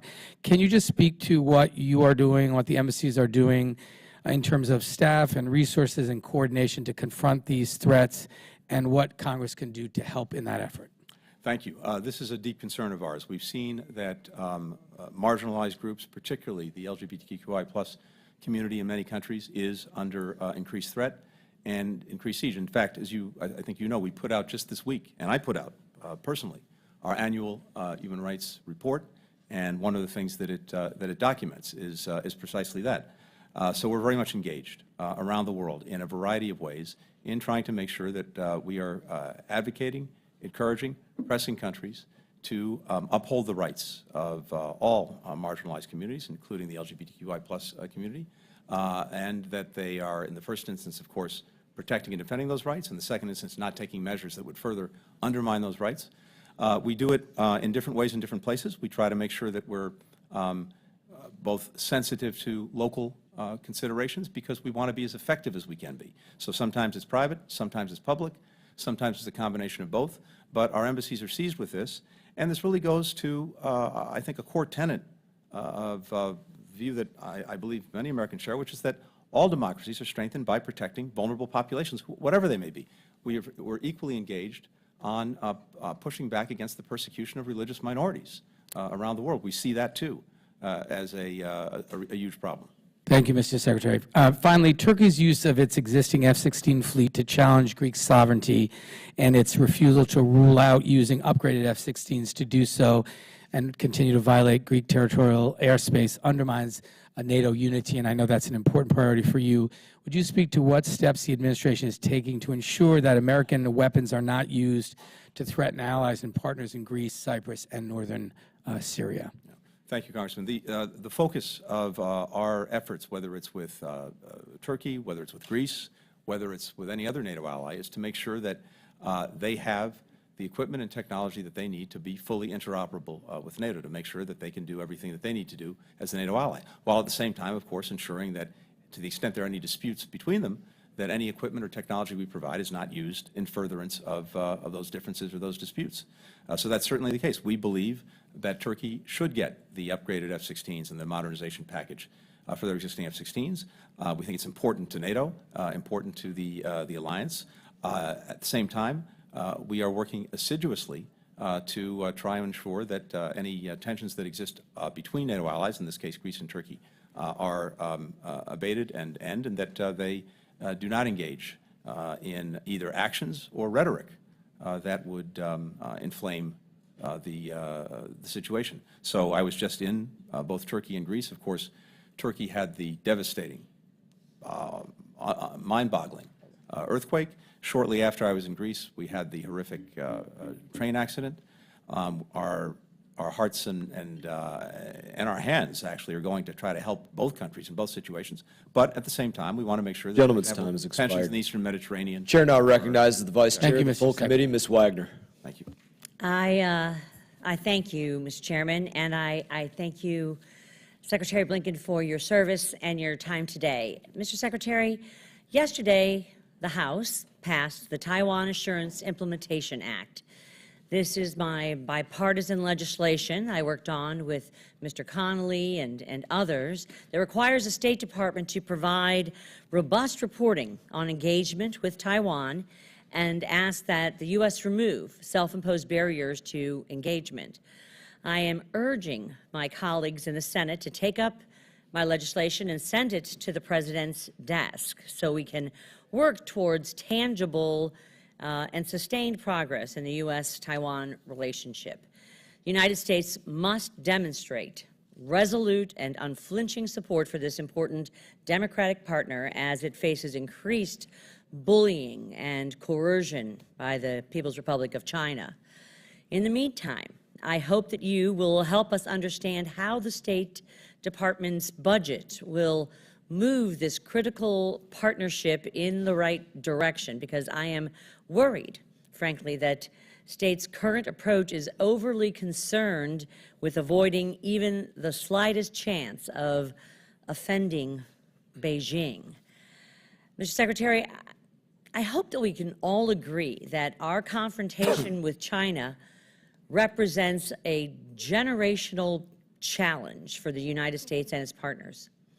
However, I was concerned to see so little priority given to U.S. arms sales and other security assistance programs in the Indo-Pacific. If the Indo-Pacific is the decisive theater, why is foreign military financing for East Asia and the Pacific third in priority, with only 2% of the proposed funding going towards the region, sir? First of all, thank you. I appreciate your focus on this. I look forward to reading what you've put forward. Let me mention just quickly, by the way, that at the beginning of this administration, we liberalized our contact guidance when it comes to our engagement with Taiwan, precisely to make sure that U.S. engagement with Taiwan better reflects the broadening, deepening unofficial relations that we have. And that guidance has been out for nearly 2 years. When it comes to the foreign military financing, sales, et cetera, just to focus on Taiwan for a second, then we can broaden out. I have signed more of these agreements than any previous Secretary of State. And in the last couple of years, we have provided for an additional $5 billion in defense-related sales to Taiwan. This builds on a long record going back over many But yet that foreign aid and the weapon are not making it to Taiwan. Well, there you have an important point. And the challenge that we're facing across the board lies not with my department, even as we work to streamline everything that we're doing. And as I said, I signed out more of these than any previous secretary. We have real production challenges across the board. Production challenges that have built up over many years as various lines have gone dormant, COVID, supply chain problems. All of these things have come to a head. That's exactly what the Defense Department, industry are working on right now. And my anticipation is you're going to see significant progress on that. But it's not for want of trying to make sure that all of our partners. But time is of the essence, Mr. Secretary. It truly is. And the situation and the confrontation that could occur between China and Taiwan and our other partners is before us. In the most recent National Defense Authorization Act, Congress authorized up to $2 billion in this foreign military funding grants to Taiwan for each of fiscal years 2023 through 2027, which would allow the United States and Taiwan to engage in joint long-term planning for the acquisition, deployment, and sustainment of critical capabilities. Why is Taiwan not a priority ask funding or attention in FMF? Taiwan is a priority, and as you know, we have many different ways of doing this. So we appreciate the authority. We put together in the budget a new fund to look at emerging priorities for FMF. Taiwan would be included in that. At the same time, in the case of Taiwan, the most effective way to date to make sure that they have what they need to defend themselves has been through the Foreign Military Sales Program. They increased their defense budget by 11%. They have the capabilities, the capacity to make the acquisitions they need. And at the same time, we've been working very closely with them in terms of the advice that we're providing to make sure that they have an effective deterrent and defense capacity. Sometimes that goes to significant weapon systems. Sometimes that goes to very different things that may not be the most expensive or flashiest. And I thank you for that. And I do have some additional questions that I will submit for the record. But I do submit to you our very bipartisan Taiwan Assurance Implementation Act that was passed the House last night. I hope that the State Department, under your leadership, will take a very clear look at this. It is important as we move forward and with the threat of China. Thank I you. thank We you, will. Mr. Chairman, for your indulgence, and I yield back. Thank you, Vice Chair Wagner. The chair now recognizes Mr. Barra. Thank you, Mr. Chairman. I want to first acknowledge and thank Ms. Shamblin for being here. I know your family's from Roseville, which is approximate to my district in Sacramento County. And from what I've learned about Nicole, she loved being a Marine. She loved serving our country. She loved serving humanity. And when I think about what I love about the United States of America is I don't think about this as a Democrat or a Republican. I think about what our values are, values of freedom, of democracy, the obligations that we have in terms of global security and protecting those values around the world. So, Mr. Secretary, I want to applaud you and the administration in these first 2 years. You acknowledge that the world has changed. I mean, there are new threats out there, and I applaud the coalition building that the administration's done, keeping a coalition together in protecting and preserving the freedom of the Ukrainian people and the country there. I also want to applaud the trilateral alliance with Japan and Korea, which is at a very different place today than when you came into office, elevating the Quad coalition. And in this 21st century security architecture, it will take coalitions of like-valued countries that really do share those values, the values that Nicole held dearly, and the best way to serve her memory is to continue to preserve these American values. You're here to talk about the budget, and obviously an area that I spend a lot of time on is the competition in the Indo-Pacific. I appreciate the budget that you put forth in our competition with the People's Republic of China. In the proposal, there's $400 million in discretionary funding in the counter-PRC influence fund, but there's also over $11 billion of mandatory funding that is part of our effort to outcompete China. It's often, it's unusual to see a mandatory request in there, and I think what staff informs me is we'll have to, as a committee, put forth authorizing legislation. But I'd like to give you a chance to talk about why the mandatory funding is so important to our efforts to outcompete China. Thank you. I very much appreciate that. And I think it reflects what I'm hearing from many members of this committee, Democrats and Republicans alike, which is a recognition that when it comes to China, this is a generational challenge for us. And in our judgment, discretionary funding alone will not help us get the job done in terms of outcompeting China, where we are in intense competition.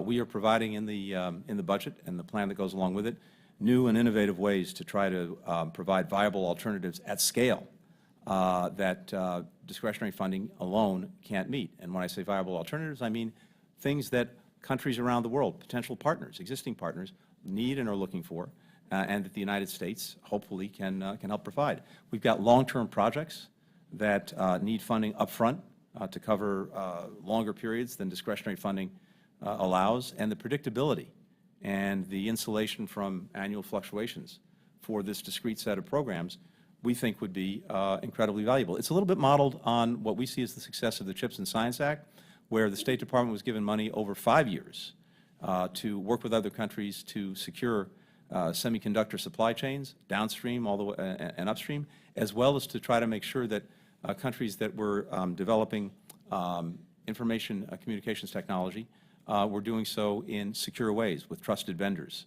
so that those networks were safe and secure. That's a good model, and it's replicated more broadly in this budget request. Well, I think it's a model that sends a signal to not only the people PRC, but to the countries in the region. Certainly the $7.1 billion for the COFA countries sends a strong signal to the Pacific Islands that America's there. We're committed. We're going to be there for the long haul, and we have their back. And again, this committee will have to work on authorizing language. I would hope that language reflects the concern with China, and that we can do that and work with the administration to make sure that that funding is there. Just in the brief time I have left, can you talk about the importance of the trilateral relationship and the place where I applaud President Yoon for his leadership as well as Prime Minister Kishida. Yeah, I share that view, and I think for us to make sure that our two closest allies and partners in the region, Japan and Korea, not only are strengthening their relationships and partnerships with us, but are doing so between themselves and among the three of us trilaterally, further enhances not only our security, but our ability to get lots of things done around the world. We bring to bear the strengths of our three countries, of course, dealing with challenges posed by China, North Korea, but again, in so many other areas, including the provision of humanitarian assistance, including having safe and secure maritime domains, working in outer space together. There are a multiplicity of things that we're doing through this trilateral coordination. President Biden brought the two leaders together. Gentleman's time has expired. We're doing that at every level. I now recognize myself. Mr. Secretary, thank you for being here today. Karen. I'm going to start with the board behind me. We have a database of individuals that are coming forward to talk about their experiences with Afghanistan. A couple weeks ago, we had Sergeant Vargas Andrews, amputee, injured in the withdrawal of Afghanistan. Nobody in any agency had asked his story whatsoever, even though he was at the tip of the spear of what had happened in the withdrawal. And so we want to hear, as we are doing oversight over what happened with the withdrawal of Afghanistan, we want to hear everybody's story, any story, whether they're an SIV, whether there's somebody still stuck in Afghanistan, whether they're a Marine, a soldier, somebody that was on the wall there that was brought in to assist with SIVs, State Department, somebody that sent a dissent cable. We want to hear from those individuals because it is important to us that as we do oversight over the withdrawal of Afghanistan, that we hear everybody's story, which has not happened to date. I want to start with a couple of questions, Mr. Secretary. Was Joe Biden inaugurated and sworn in as president on January 20, 2021? Yes, he was. And were you confirmed by the Senate on January 26, 2021? That's correct. And I do have a copy of your hearings. I want to reference one part of it with Senator Graham. On page 38 of it, you aptly state that any withdrawal should be based upon conditions. You can agree with that? That was certainly the preferred course, yes. And moving backward in time, President Trump was his team in Doha and secured an agreement with the Taliban. That's correct. It's been brought up many times today. That's correct. And that agreement, again, I have that directly in front of me. First sentence in it, peace agreement, 4 parts, guarantees and enforcement mechanisms that will prevent the use of the soil of Afghanistan by any group or individual against the security of the United States and its allies, right? Conditions. Yes. So President agreed there needed to be conditions. You agreed there needed to be conditions.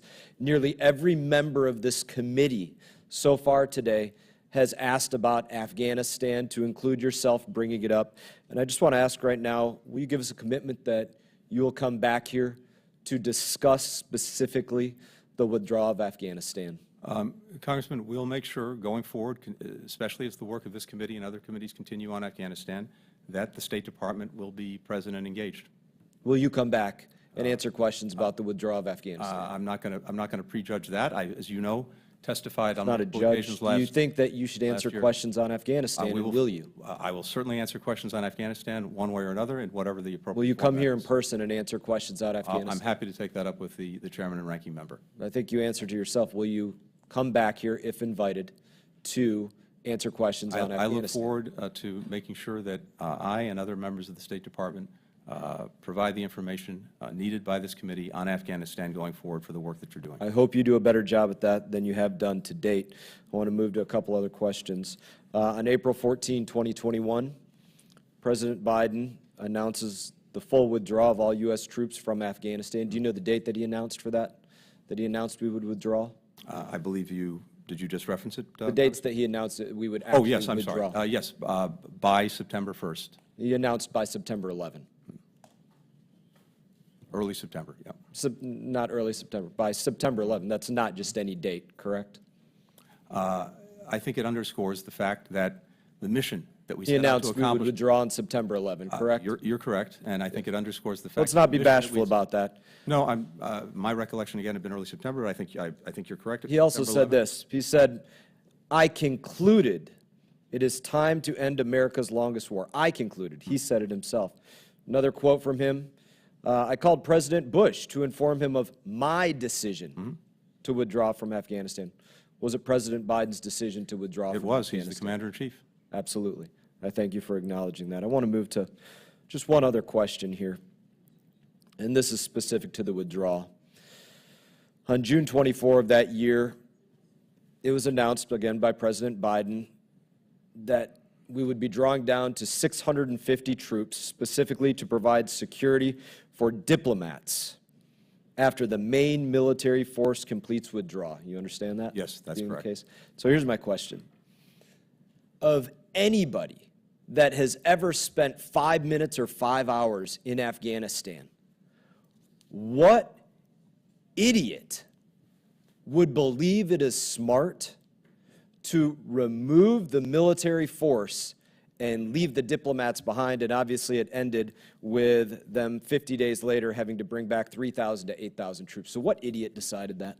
Well, pursuant to the agreement reached by the previous administration with the Taliban that called for the withdrawal of all of our forces, all of them, What by May idiot 31st, decided to pull out the main fighting force before pulling out the diplomats, which resulted in 3,000 to 8,000 additional troops being sent back into Afghanistan? What idiot decided that? Again, Congressman, pursuant to the agreement that had been reached by the previous administration, we were to withdraw So you're not all going of to our answer the forces question. for, Par for the course from with you. Afghanistan. Thank you for answering some of my questions today. I hope you'll answer more of them later. At this point, I'm going to recognize Mr. Phillips. No, Mr. Phillips, are you here? Yes. Thank you, Mr. Phillips is here. Thank you, Mr. Chairman. Welcome, Mr. Secretary. I lost my father in the Vietnam War when I was 6 months old in 1969. 54 years later, just last week, I was able to visit that country on the other side of the globe and actually go to the very dirt on which he took his last breaths. And you can all imagine it was one of the most extraordinary, meaningful experiences of my entire life.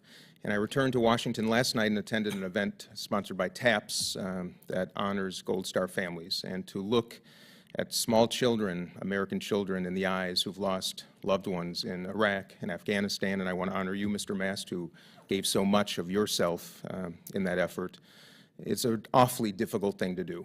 And all of us, every Gold Star family, child, brother, sister, mother, father, spends a lot of time wondering if it was worth it, if the loss of life was worth it. And I just want to thank you for being so dedicated, both personally and professionally, to doing your best to ensure that the community of Gold Star families does not expand.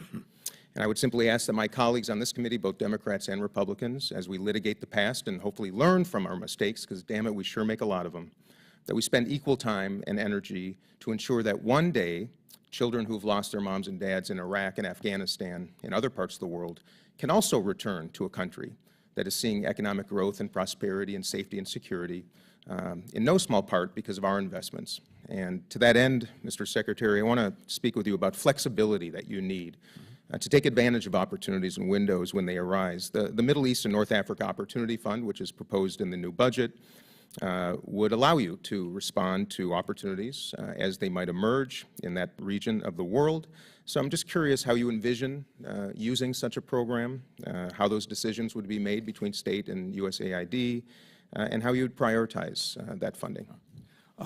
This funding in particular, these kinds of programs in general, and the flexibilities that go along with them allow us to take advantage of opportunities that come up to use our democracy and development programs to further peace, to further security, to try to create virtuous cycles. I think perhaps it was the chairman before who referenced the Abraham Accords. Sure. We have been working assiduously both to help deep-root the existing partnerships that have come from those accords, as well as to expand the circle. And part of that has been something that we put together last year that is called the Negev Forum, that brought together Israel, the United Arab Emirates, Morocco, Bahrain, Egypt, and that in so doing is focused on concrete projects among those countries to include the Palestinians that can effectively improve the lives of their citizens.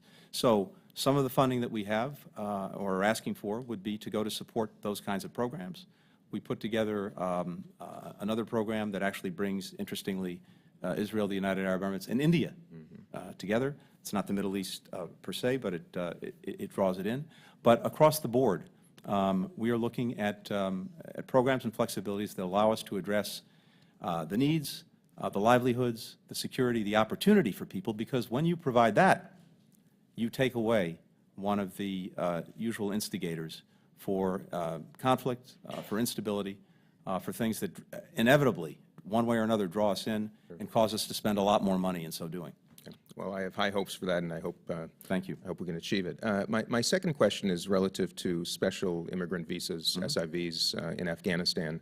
I don't think I'm the only one on this committee or in this entire Congress who's receiving an extraordinary number of calls to our offices from people who are trying their best to fulfill our promise to those who supported our efforts in Afghanistan and are deeply dismayed and troubled by the challenge and the backlog in obtaining those SIVs. So what is State doing to affect that?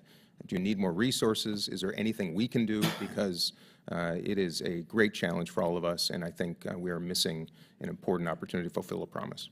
We're determined to do everything possible to get this right, and we've dedicated the resources, the focus to it, to make sure that we're doing that. We have well over 100 people at the department whose sole focus is this program, as well as helping others, Afghans at risk, get out of Afghanistan.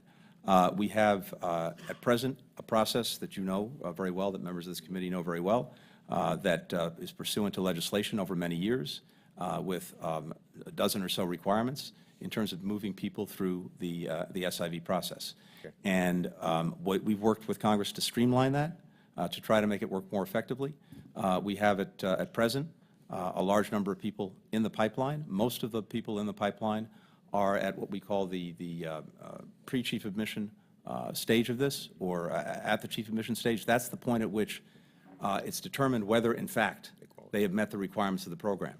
Typically, when you have people in the pipeline, we found historically that, unfortunately, about half of them wash out, which is to say, it turns out they're not eligible. Sometimes that's because they are genuinely not. In other instances, people are trying to get in through that program.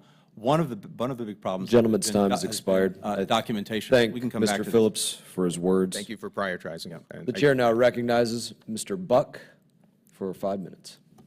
I thank the chair. Mr. Secretary, thank you for being here. During our freshman orientation years ago, when I first got to Congress, the chairman of the Joint Chiefs of Staff sort of informed us of the various, the history of war, I guess. It started on land, it went to land and water, it went from land to sea to air. We are now faced with an expanded area of warfare. We're going to be looking at, evidently, cyber war and space war. It's clear that before, during, and after Russia's illegal invasion of Ukraine, they used cyber warfare to try to shut down government functions, including public utilities, to try to shut down the banking system, the healthcare system, and other areas. It is clear that cyber war is an integral part of any of our adversaries' strategy. In addition, Facebook isn't allowed in China. The Communist Party has banned it. Western search engines like Google aren't allowed in China. The Communist Party has banned it. No Netflix in China. No Wall Street Journal in China, both being banned by the Communist Party. American businesses like Microsoft Word can only operate in China after implementing stringent restrictions that show the CCP's commitment to stifling outside ideas and to isolate information in China. America does not place similar restrictions on Chinese companies or force them to serve under such onerous conditions. ByteDance owns and operates is owned and operated by the Communist Party and is the parent company of CapCut and TikTok, two entities that gather extensive information about American citizens, including minors. Evidence shows that TikTok and CapCut collect the names, phone numbers, email addresses, IP addresses, biometric data, facial recognition, defining physical characteristics, keystroke logging that can yield bank information as well as personal medical histories, search history and proclivities, the content of messages sent on mobile devices, purchasing information about what products online somebody has purchased, file names and types of information stored in a mobile device, text messages, images, videos, any device on a clipboard, users' activities on websites and apps. Mr. Secretary, my question ultimately will be about whether we should ban TikTok and CapChat in, I should pronounce it right, I guess, CapCut in the United States. It's clear to me, and I think to most people, that cyber warfare is an important part of any future conflict with China or war with China. China, particularly the CCP, is an adversary or enemy, depending on what language you want to use, of the United States. Communist China is gathering information on Americans that can be used in a cyber war. Communist China does not allow U.S. companies to operate online apps in China. Doesn't it make sense to ban TikTok and CapCut in the U.S., and do you support such a ban? Thank you very much, Congressman. I appreciate very much the focus that you're putting on this. Let me just say, as a preliminary matter, when it comes to TikTok, going back to July of 2021, the State Department prohibited the use on our devices of TikTok. Thank you. We prohibited embassy contractors, third-party vendors from using it to create or manage accounts, and we've been coordinating with partners across the board on data security policies to make sure that they're aware of this problem. As to the larger question, look, my understanding is that what has been proposed, more than proposed, insisted on, is the divestment of TikTok by the parent company. And whether that answers the mail is beyond my capacity to evaluate. But clearly, we, the administration, and others are seized with the challenge that it poses and are taking action to address it. Well, you say the challenge it poses. Is it a threat to the United States security? I believe that it is, yes. And shouldn't a threat to United States security be banned? They do it to us. Why don't we do it to them? It should be ended one way or another, and there are different ways of doing that. That's a very clear answer. I appreciate that very much, Mr. Secretary. I yield back. Chair now recognizes Mr. Kim. Thank you, Mr. Chairman. Mr. Secretary, thanks for coming before us. I guess I just wanted to ask you, start with a question about Ukraine. Last year, we passed in this body the Lend-Lease efforts when it comes to Ukraine, but I'll be honest, I haven't really heard anything about this ever since. So I guess I just wanted to ask you, has it been activated? Has it been used? How are we trying to integrate that into the efforts we're trying to deal with Ukraine? Thank you very much, Congressman. I'm not aware that that particular authority has been deemed necessary to use to date. We have, as you know, thanks to the incredible support from Congress on a bipartisan basis, and in effect the incredible support from the American people, provided very significant security assistance to Ukraine. Not only that, we've rallied other countries to do the same thing. We now have more than 50 partner countries. The security assistance that we provided, mostly through drawdowns from existing DoD accounts, has answered the needs of the Ukrainians, as well as the work that our partners are doing. In addition, there are some direct sales and other things, but the main focus has been the drawdown from DoD accounts. I appreciate that. And if you don't mind, I'd love to be able to follow up with your team as well as with the Pentagon just about, what was the determination that this does not need to be used at this point. But I think you and I can agree, we want to make sure that we're being as forward-leaning as we can. This is such a critical year for Ukraine. It's so important that this does not drag on, because if it does drag on, that's something that very much benefits Putin, very much benefits Russia, as they have that ability to kind of wait this out. We got to make sure that that coalition will is there. I agree with you. I want to switch gears a little bit. I had a meeting recently with my constituents, and they were raising their concerns about how Russia was suspending New START, how we're seeing increased nuclear weapon development by China. And it feels like we're at this place where we're starting to slide here again after progress over previous decades on nuclear nonproliferation, on drawing that down.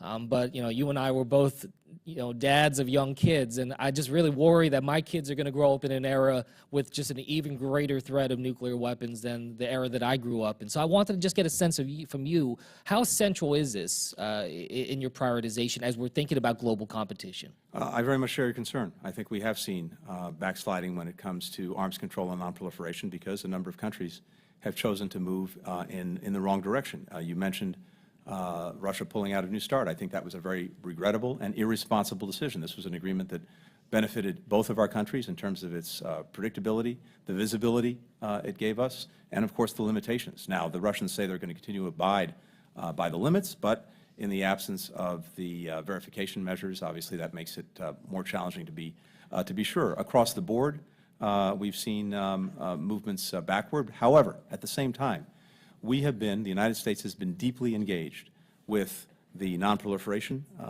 treaty countries, and in fact, at the last review conference, I think we actually took steps to strengthen the nonproliferation regime. Same thing with the Biological Weapons Convention, same thing with the Chemical Weapons Convention, and there remains a strong core group of countries that want to make sure that those institutions and those agreements are upheld. We're no doubt seeing rising challenges when it comes to this competition, especially vis-a-vis China and Russia. But as you're at the table with them, is there any appetite at all to, as we increase this as this competition unfortunately continues to increase, to try to take some of that nuclear weapon concern off the table? I mean, just there is certainly on our behalf. I and other colleagues have engaged our Chinese counterparts on this repeatedly, saying that we should, at the very least, work on greater safety, security, visibility, risk reduction.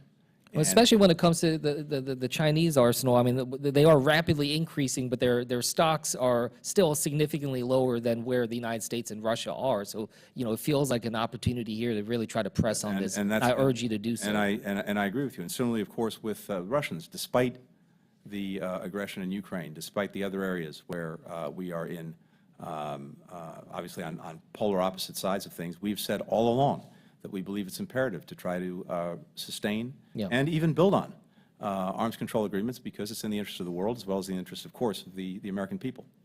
I don't have any more time left, but I do want to just follow up with you after this about what we can do to make the visit of the South Korean president as successful as possible going forward. Good. I think that's so key, especially as we talked about regarding South Korea and Japan. I welcome Thanks so much, Mr. Secretary. Thank you. Chair recognizes Mr. Burchett. Thank you, Mr. Chairman. Mr. Secretary, many of the documents your department are providing are heavily redacted. Here's one of the documents you produced yesterday with no explanation for the redaction. I mean, that looks like the Kennedy assassination files or maybe a UFO file, honestly. I think it's a joke. Can you explain why it was redacted? Congressman, I can't speak to that specific document. I can not even tell what the document is. I'm sure that we can, if there are concerns about redactions, raise them. We'll go over them. But I'm raising them. I'm raising them. This one right here behind me on my right seems to be a talking points document with redacted answers. Can you give us any legitimate reason why the department redacted this information or refused? Again, without looking at the specific document, I can't get into that. Your State Department attorneys told the committee it should be grateful for having received any documents at all after a month, and that it was exceptional for a state to respond to any chairman's letters before the committee's organizing meeting. Sir, that's an insult to Congress. It's an insult to transparency. It should be an insult to the media. I believe that Gold Star families and members of Congress and the veterans deserve these answers. Do you think your attorney's statement was appropriate in any way, shape, form, or fashion? I'm not aware of the statement. I can't speak to it. What I can tell you, though, is this. One, I am determined to make sure that this committee, other committees of Congress, receive the information that they need, particularly to conduct oversight. Second, as a matter of longstanding practice, it's at least my understanding that previously, before committees in Congress had been organized, the executive branch did not engage with those committees. Nonetheless, despite that, we began to work on requests that we knew were forthcoming before committees were organized in an effort to get ahead of things. Sir, I would suggest to you what you need and what you say you need is in direct conflict with what Congress is asking for. You've also stated that the climate crisis is the center of your foreign policy and national security goals. With the war in Ukraine, fentanyl from China, the tensions growing over Taiwan, of course, nuclear-armed North Korea and Iran, Mexican cartels, violence against Americans, and the Taliban controlling Afghanistan, is the climate crisis still your central policy? I'm not aware of that particular statement. I welcome seeing it. I think the issues you've just listed, which go very much to the statement I made at the beginning of this hearing, reflect the priorities that we're focused on. Okay. Are there U.S. sanctioned personnel in Ukraine? If so, why are they receiving our tax dollars? I'm sorry, U.S. sanctioned personnel? Yes, sir. In Ukraine? I'm not aware of that. I welcome any information you have. Okay. $4 billion U.S. tax dollars have gone to Ukrainian pensions.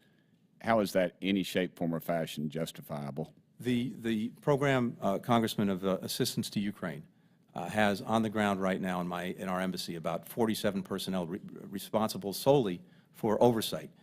We just had a report by the Inspector General's office looking at the oversight of the taxpayers' funds in Ukraine. The report was very positive in terms of the processes that are in place and the work that's being done to make sure that money is being spent appropriately as well as wisely. At the same time, we have in place a process. For example, much of the funding that we provide, the taxpayers provide to Ukraine, goes through a World Bank program that only disperses money upon receipts for authorized expenditures. And we have third-party validators, to include Deloitte, which is working directly with the Ministry of Finance. I appreciate all that, but when we can't fund Medicare and then we're funding Ukrainian pensions, I really think our priorities are out of whack. Let me move on if I could. A constituent of mine, Staff Sergeant Ryan Canals, he was actually the last person who was killed in Afghanistan. He was killed at Abbey Gate. Why can't his family know the full story of his death?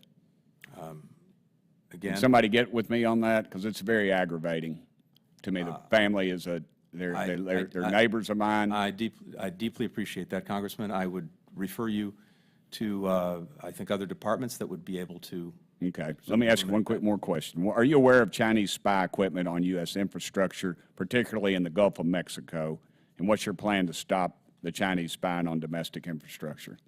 This is at the top of our priority list, and making sure that any adversary competitor that would be engaged in undermining our cybersecurity, that we're dealing with that effectively, both in terms of our own government institutions, including my department, where we've elevated that as a priority, as well as partners around the world who, for example. Well, what's your plan to stop it? So we're deeply engaged with countries, including Mexico, to make sure, for example, that they do not take untrusted vendors into their communications networks in ways that could impact our security. This is on U.S. infrastructure, not Mexican infrastructure. Again, I'd refer you to the Department of Homeland Security, to the other agencies that focus on this. I'd also welcome seeing the information that you have. I'm happy to follow up on it. Please have someone contact me. We'll do that. Thank you. Chair recognizes Ms. Manning. Thank you, Mr. Chairman, and thank you, Mr. Secretary, for being with us today and for your service to our country. Mr. Secretary, we are experiencing a frightening global rise in anti-Semitism, including violent attacks against Jews and Jewish institutions, the spreading of conspiracy theories online, the scapegoating of Jews for the pandemic, for a wide variety of problems, and greater peril for Jews around the world. The Pew Research Center just released a report with evidence of increased anti-Jewish hate and harassment in 94 countries around the world. And the ADL just released a report showing a dramatic increase in anti-Semitism, hatred, and violence across the U.S., including on college campuses. We have in our special envoy to monitor and combat anti-Semitism, Ambassador Lipstadt, a highly qualified and highly motivated person who has embraced her job and traveled around the world. But we understand from her that her office is hampered by lack of resources. They are having to use contract people rather than being able to hire their own staff. So I'm asking for a commitment from you to evaluate whether additional funding is needed for her office, as we have requested, a number of us have requested in a letter, to increase the resources for that office to work on this critical issue. First of all, I share your deep concern about this both personally as well as professionally. Second, Ambassador Lipstadt is extraordinary. We're very fortunate to have her, the leading expert in her generation on the question, and she's doing a remarkable job. Third, yes, we'll certainly look to make sure that the resources are there for her to do her job as effectively as she can. Thank you for that. And we have a very active bipartisan task force to combat anti-Semitism here in the House. We have engaged with the second gentleman, and we are anxious to work with the Biden administration's interagency task force to combat anti-Semitism, and we hope that you will be engaged in that as well. I want to go to something that my colleague, Mr. Phillips, raised. You detailed you detailed the very important work that is being done to strengthen the Abraham Accords in response to one of his comments. With the working groups that have come out of the Negev Summit, the opportunities for the Abraham Accord countries to work together on issues that are critical to building strong relationships and stronger economies for all of those countries that are participating. Of course, the one major player in the region that has not joined the Abraham Accords is Saudi Arabia.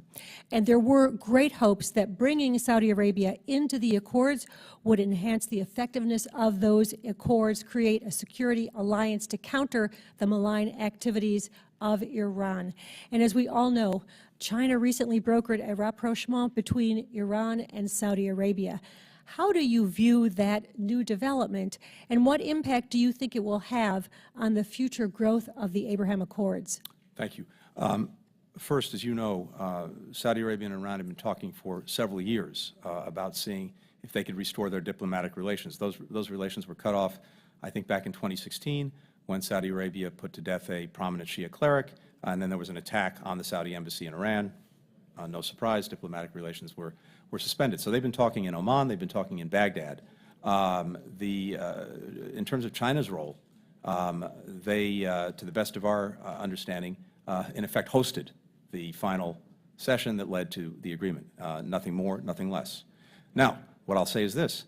To the extent that that agreement, if implemented, and that's a question mark, if implemented, actually does reduce some tensions and curbs some of the deeply objectionable Iranian behavior, particularly, for example, attacks on Saudi Arabia, facilitating attacks by the Houthis on Saudi Arabia, where, by the way, we have 80,000 American citizens, that would be a good thing.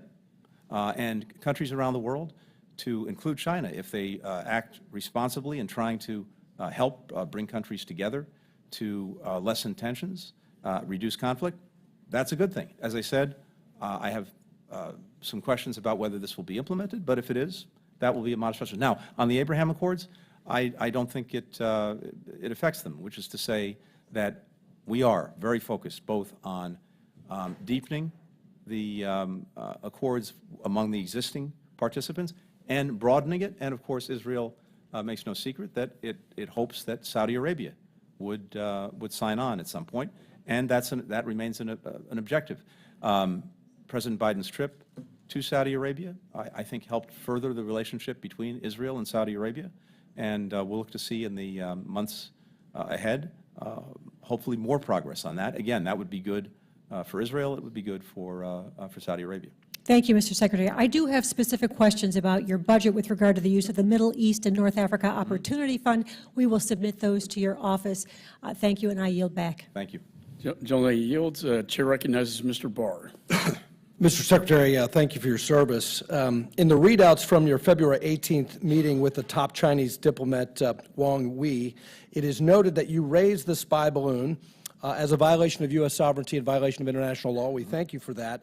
But it's clear from our own State Department that the CCP never gave an explanation for the balloon in your meeting, and that in this meeting, to their understanding, they said it, quote, paved the way for the resumption of future high-level dialogue between the two sides, and the two countries can now talk beyond the balloon issue and come back to the negotiating table on other pressing issues. That does not sound like you offered any deterrence whatsoever for future incursions into our airspace. Why is that a concern? because this balloon flew over Malmstrom Air Force Base, our nuclear triad, Minot Air Force Base, Warren Air Force Base, Offutt Air Force Base, Nebraska, headquartered to Stratcom, Fort Leavenworth, Kansas, Whiteman Air Force Base, where our B-2s are, Fort Leonard Wood, Missouri, Fort Campbell in my state of Kentucky, Arnold Air Force Base, Tennessee, Camp Frank D. Merrill, Georgia, Shaw Air Force Base, South Carolina, Joint Base Charleston, South Carolina. Mr. Secretary, this spy balloon should have been shot down as soon as it entered the U.S. air defense zone north of Alaska's Aleutian Islands on January 28th. Tell me specifically what your plan is to prevent further PRC incursions into the U.S. homeland. We told our Chinese counterparts, I told them directly, that the balloon flying over the United States, the spy balloon flying over the United States, was unacceptable and could not happen again. And we are determined to make sure that it doesn't. Not only that, as you know, we were able to expose the entire program, a program that affected more than 40 countries across 5 continents. That resulted not just in us, but many other countries going into China and making clear their opposition to what China was doing and its unacceptability. I think the fact that that program has been exposed for the world to see has clearly put the brakes on it. Well, we will take whatever action is appropriate in any given circumstance to protect the security of the United States. In this particular circumstance, as colleagues have laid out, we made a determination, first of all, when it was clear the balloon was flying over sensitive sites, we made a determination to, first of all, protect those sites with measures that were taken. Second, to make sure that at the earliest opportunity, in ways that did not endanger the population on the ground. Well, if I may interject, down Mr. that balloon, and Secretary, that's exactly what we did. I appreciate your dialogue, but and as you noted, there was no apology. Not that we were expecting an apology, but the fact that we didn't shoot it down before it entered our airspace over the Pacific, not over the Atlantic, was an invitation for further incursions. Talk is cheap. Deterrence requires force. When our airspace and our sovereignty is at issue, let me move on to another question. I agree with you. Once something is in our airspace or in our sovereignty, this week's summit between Putin and Chinese leader Xi Jinping reinforced the no-limits relationship between those two authoritarian regimes. In fact, Xi described the visit as a new chapter in strengthening relations between Beijing and Moscow. They are saying that this was portrayed in China as a bold initiative to create a new world order. In your meeting with China's top diplomat Wang, you warned about the implications and consequences if China provided material support to Russia for its ongoing invasion of Ukraine. But on February 27th, we finally received the required report from my Access Act giving full unclassified assessment of China's support of Russia's illegal full invasion of Ukraine. And that report said that Russian custom records indicated PRC firms have provided Russian entities with restricted and dual-use products which can be used in Russia's prosecution of its war against Ukraine. Chinese state-owned defense companies have shipped navigation equipment, jamming technology, jet fighter parts to sanctioned government-owned defense companies. New York Times, since Russia's invasion of Ukraine, China has sold more than $12 million in drones and drone parts to the country. And then according to Trade and Customs data, Chinese companies, including one connected to the government of Beijing, have sent Russian entities assault rifles and other equipment that could be used for military purposes. So my question is, why are you then just saying on February 18th, you're just warning of consequences for providing Russia material support when the State Department comes out 9 days later with an entire year's worth of unclassified evidence of China's material support to Russia? Congressman, we're focused on lethal material support being provided by the Chinese state to the Russians. Looks like lethal support. And we're also tracking the provision by private enterprises of dual-use technology that could be of concern. So this is a I think we need to sanction China for their lethal support. It's not just buying the oil and buying the gas. We have documented trade records, custom records of providing lethal support now. We need to get tougher on the CCP. They are financing this war in Russia, and they are providing lethal support. According to this Trade and Customs data, we need action, and I urge this administration to follow suit. I yield back. Thank you. Gentleman yields back. Chair recognizes Ms. Sherfilius McCormick. I hope I got that right. Thank you, Mr. Chair. Secretary Blinken, thank you so much for being here. The political and economic climate in Haiti is deteriorating significantly in recent years. The situation is so severe that nearly 20,000 people in Port-au-Prince are facing famine, food insecurity, the first in our hemisphere record history. Insecurity is driving up the cost of delivering aid or making some areas completely inaccessible. Humanitarian actors, including Haitian-led NGOs, civil society, and are working tirelessly to meet the needs of people. But a political solution is required to address the full scale of this crisis. In addition, from January to mid-March, 531 people were killed and 300 injured by gang incidents. How does the budget request reflect the department's outlook on the political solution to the crisis in Haiti? And if it does, how does it prioritize it? Thank you. We have at least two, if not more, interconnected problems, and you point to the two main ones. We need a political way forward in Haiti that produces a fully legitimate government that's able to do the business of the Haitian people. At the same time, given the absence of security, given the profound insecurity, it's very hard for Haitians to move forward on a political track, never mind conduct elections. And the profound insecurity is driven primarily by the fact that gangs have authority over critical parts of Port-au-Prince, other major cities, gangs who are doing, in many cases, the bidding of political and other elites, and at the same time are overwhelming, in many cases, the Haitian National Police. So we have been working on a number of things to try to reverse the situation. One, we're trying to break the nexus between some of these elites and the gangs with a very focused sanctions approach to go at those elites, and not just us. Canada, other countries are focused on doing this with us. Second, we've been working to support, strengthen, build up the Haitian National Police, again with other countries, through training, through the provision of equipment, et cetera. That has been a challenging process. We continue to work on it, and more needs to be done. Third, our diplomats are engaged with the Haitian government and key stakeholders in Haiti to try to move forward on the political track and to try to find some kind of agreement among them, including with the Montana Group, that would allow them to move forward with elections, assuming that the security situation improves. So we're working on all of those tracks. We have resources in the budget to help provide for that. It's primarily a function in this moment of our diplomacy and also diplomacy with other countries to get them engaged in supporting the Haitian people. Thank you. And also this week, Ranking Member Gregory Meeks and I introduced the Haiti Criminal Collusion Transparency Act, which requires the Secretary of State to submit an annual report to Congress regarding the ties between criminal gangs and political economic elites in Haiti, imposing sanctions on political and economic elites involved in such criminal activity. How does the budget address the corruption and the collusion taking place in Haiti? In addition to that, have you seen any advancement when it comes to governance and a transition government? So, yes, I think you underscore the very important point that trying to break this nexus between political elites and the gangs is critical. And that's exactly what our focus has been.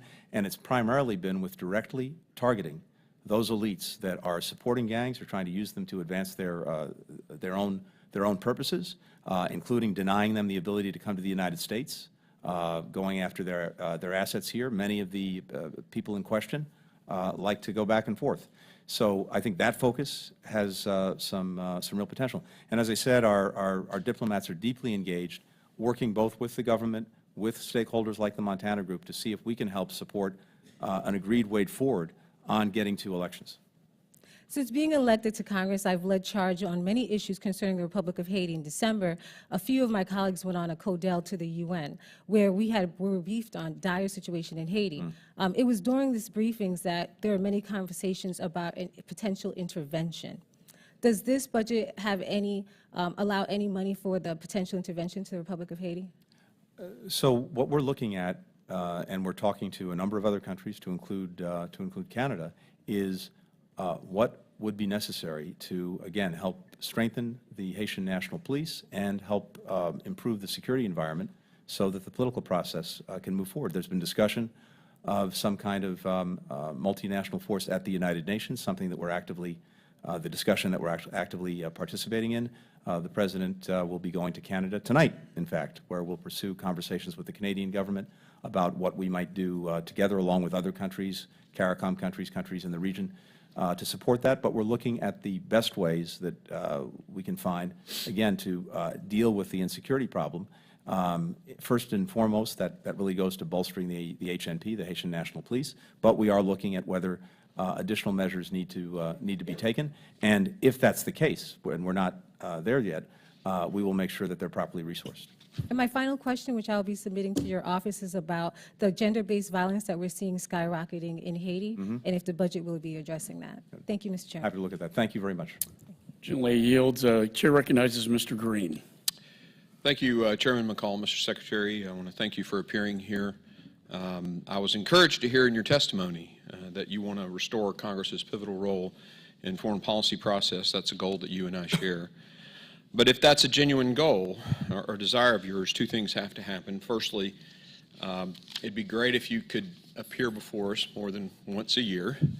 That would be greatly appreciated. We enjoy the dialogue. I know you and I have had some agreements where we've talked about things, and of course my nearshoring bill, your department did a wonderful job providing some input on that. But secondly, I think you should own some of the mistakes. I think it would give you incredible credibility if you did that. Both mistakes made and mistakes being made. One of the worst decisions, and I want to take an opportunity to point this out, I think the State Department has made is abandoning the asylum cooperation agreements that were negotiated with Guatemala, El Salvador, and Honduras under the previous administration. I think this was one of the first actions that you took in office back in February of 21, and it's been one of the most damaging to our homeland security, and I speak as the chair of that committee. As you know, there are currently no legal mechanisms to return a migrant to a transitory country. They pass through on their way to the United States. Despite a humanitarian crisis on our border with Mexico, you withdrew from essential agreements with our allies that were stemming the scourge of human trafficking and the flow of lethal drugs through Central America. And I think that's both shameful and preventable. The border chief just recently gave testimony to the Committee on Homeland Security, and he identified the empowerment of the cartels by using mass waves of people to control 5 of our 9 sectors on our southwest border due to the loss of the ability, one of the reasons, to return people. And the termination of these return agreements has been a complete and utter disaster, I believe, on many of the metrics that you in this budget process say you support. You said you were pursuing a free, secure, and I'm quoting, free, secure, open, and prosperous world. But I want to tell you that we don't get a prosperous, free world when you allow cartels to smuggle narcotics and traffic migrants across the Western Hemisphere and into our country. You've also allowed our relationships with Latin American countries to deteriorate. I look at the many, I would say the metastasis of Cuba's Huela across Latin America. And for instance, just recently, here's an example, Mexico with its increasingly becoming lawless puppet of the cartels almost. I mean, the Mexican military just recently illegally seized the private property of an American company, a company with significant presence in my district in Tennessee. And rather than working to stop those violent cartels and deadly fentanyl taking American lives, Mexico is using its military and law enforcement to occupy private property of American citizens, American businesses. And that's really unacceptable. And it shows how the perpetual weakness that we sometimes portray in this administration is emboldening the Mexican government's lawlessness. My first question to you is on fentanyl, and it's killed over 70,000 Americans just last year. The Mexican cartels primarily use Chinese-sourced precursor chemicals in what is the most surveilled society on the planet. They can't tell us where that's coming from. I'd like to ask what steps in 2023 the department plans to take to counter the cartel's production and trafficking of fentanyl into the United States. Thank you for that question. I really do appreciate it because I share not only your deep concern, this is an absolute top priority for us, as I know it is for you. And as you point out, fentanyl is the #1 killer of Americans aged 18 to 49. We see the devastating consequences of having it community after community. We seized more fentanyl last year, or enough fentanyl last year to kill every single American. So yes, we're seized with this. Let me and just you say, understand, just I don't mean to interrupt, please, but go ahead. You do understand that it's those increased seizures are a neutralization attack from the cartels. I mean, they're flooding the crossing sites, so your numbers are going to go up. The CBP's being thinned and put at those crossing sites because they have to, because of those mass waves run by the cartels, and that's allowing more fentanyl to come in. I mean, the dollar price of fentanyl in my district, according to our sheriffs, went from $95 in January of 21 to $28. So that means the supply, you get it. Okay. Yeah, no, I really do appreciate that. Let me just say very quickly, this is hugely important, and we want to work with you on this. We are engaged in a comprehensive approach. Obviously, the things that we're doing at home to reduce demand, increase treatment, provide antidotes are usually important, but while necessary, obviously insufficient. We have the border itself, as you know from your work, at least according to DHS, about 95% of the fentanyl coming into the United States from Mexico is coming through legal points of entry. We have technology that you, I know, are well aware of that can help us better detect the efforts to smuggle through points of entry this fentanyl, which is being deployed. Third, we are working with Mexico to try to disrupt the cartels, to try to disband the places where fentanyl is being manufactured.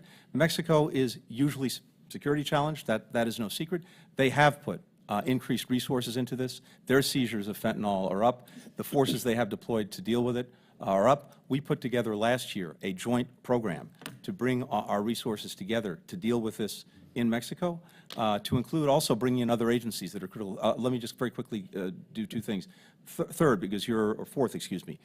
The international beyond Mexico component of this is usually important. That goes to China. One of the things that we know is happening is that legal precursors are being diverted into illicit use to manufacture synthetic opioids like fentanyl. So I have seized the G20, the 20 leading economies in the world, to include China on this. We just had a foreign ministers meeting where, for the first time, fentanyl was put front and center on the agenda. We'll be establishing a working group to bring these countries and the private sector together to work on this. One of the things that we can do effectively, I believe, that we haven't done in the past, information sharing, labeling, know your customers, so that companies that are unintentionally having their products diverted into illegal use will have a way of dealing more effectively with this.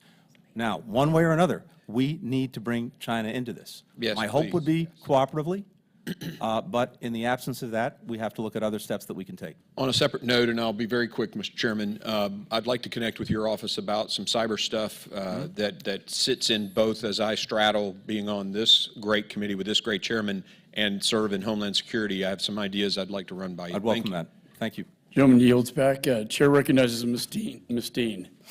Thank you, Mr. Chairman. I thank you and the ranking member for this hearing today. Welcome, Secretary Blinken.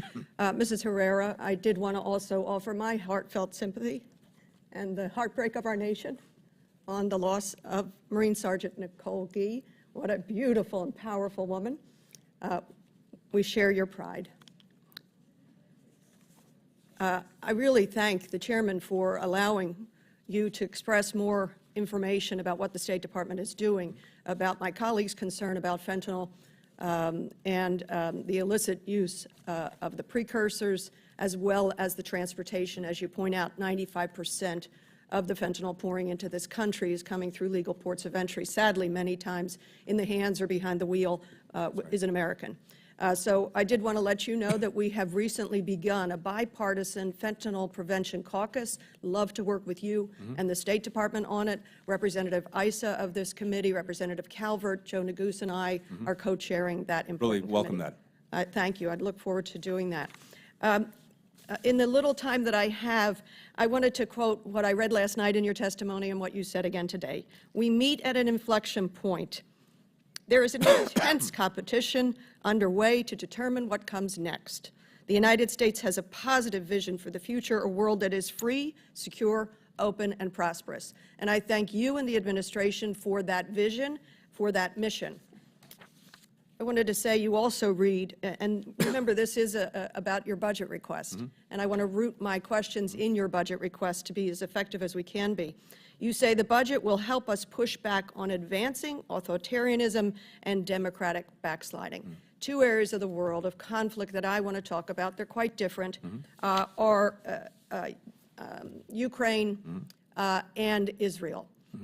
In both cases, the United States is the indispensable nation. As I have visited Israel or nations near Ukraine, That is what everyone tells us, and it is not a haughty statement. It is a statement of truth. I'm proud of the administration for bringing together more than 50 nations for Ukraine, and my ambition, like I think so many others, is that we, this indispensable nation, bringing together a coalition, bring an end to this war as quickly as possible, that it not be a sustained war. So tell us about the State Department budget request, and what can that budget request do? What can the diplomatic efforts do and are doing right now to make sure we bring a quick end to the war in Ukraine? Thank you, Congressman. First, we didn't want this war. We did everything possible to try to prevent it. I engaged in intense diplomacy with my Russian counterpart, our Russian counterparts, so did other members of the administration. We tried to address concerns the Russians purportedly had about security, just as we insisted that they address ours. Unfortunately, it became apparent, and you don't have to take my word for it, President Putin says it directly, that this was never about concerns Russia had about its security coming from NATO or coming from Ukraine, of all things. It was always about Putin's belief that Ukraine is not an independent country, that it needs to be erased from the map and subsumed into Russia as part of a greater Russian empire. And that's exactly what he set out to do, and that's exactly what we've stopped. Ukraine's independence, its sovereignty, is clearly established. It's not going anywhere. Ukrainians are not going anywhere. But, of course, exactly where this settles and how it settles is usually important. And in my judgment, and in the judgment of the administration, we desperately want to see peace, although Ukrainians want it more than anyone. They're the ones who are subjected to this aggression every single day. But it needs to be a just and durable peace. And by just, I mean a peace that reflects the basic principles that underlie the international system and the United Nations Charter: territorial integrity, sovereignty, independence. And it needs to be durable in the sense that we don't want this to settle in a place where it's easy for Russia to just rest, refit, and then re-attack 6 months, a year, 2 or 3 years later. So those elements are critical. If we saw any indication that Russia was ready and prepared for meaningful diplomacy to end its aggression, we would jump on it. Unfortunately, what we've seen to date is the absolute absence of that evidence. Forgive me, because my time is so short, I do want to ask you about Israel, another country that suffers with its own security from without and the threat of its erasure, but it also is struggling internally. I want to echo the words of President Biden in a comment to the New York Times last month. The genius of American democracy and Israeli democracy is that they are both built on strong institutions, checks and balances, and an independent judiciary. As we know, there are troubling crises in Israel. What is it that the United States can do, and I know there was a conversation or conversations held yesterday, to push back against what's going on to undermine institutions and to undermine an independent judiciary there at the peril of Israeli citizens, both Jews and Arabs, both Israelis and Palestinians? What are we doing to move forward with a two-state solution? Is there any hope? So first, we see the extraordinary vibrancy of Israel's democracy every single day as they have this debate about the future of their judiciary. And that's to Israel's credit. As Israel's closest friend and strongest supporter, we talk about these issues all the time. As President Biden said, I think very aptly and very eloquently, for both of us, when we're looking at very significant reforms, I think we both found in our history that the best way to have a sustainable outcome that people support is to try to find consensus, and consensus usually requires compromise on all sides. So our hope is that that's what they'll do, but it's not for us to tell them what to do or how they should do it.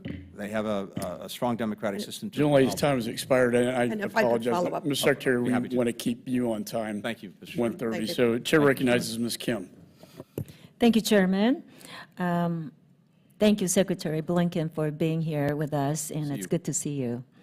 The Biden administration has highlighted the Indo-Pacific as critical to U.S. national security.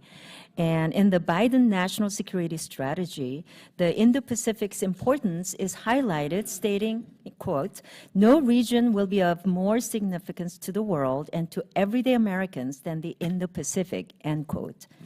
Yet, in the fiscal year 2024 diplomatic programs budget, the East Asian and Pacific Affairs was the 4th largest bureau. So why is it that the department is saying that the Indo-Pacific is the most important region, but treating it as the fourth most important? Well, I think one of the things, thank you, Congressman. I think you're exactly right that for us, this is in many ways the most dynamic, fastest growing region in the world. We know that's generated about 75% of economic growth in recent years.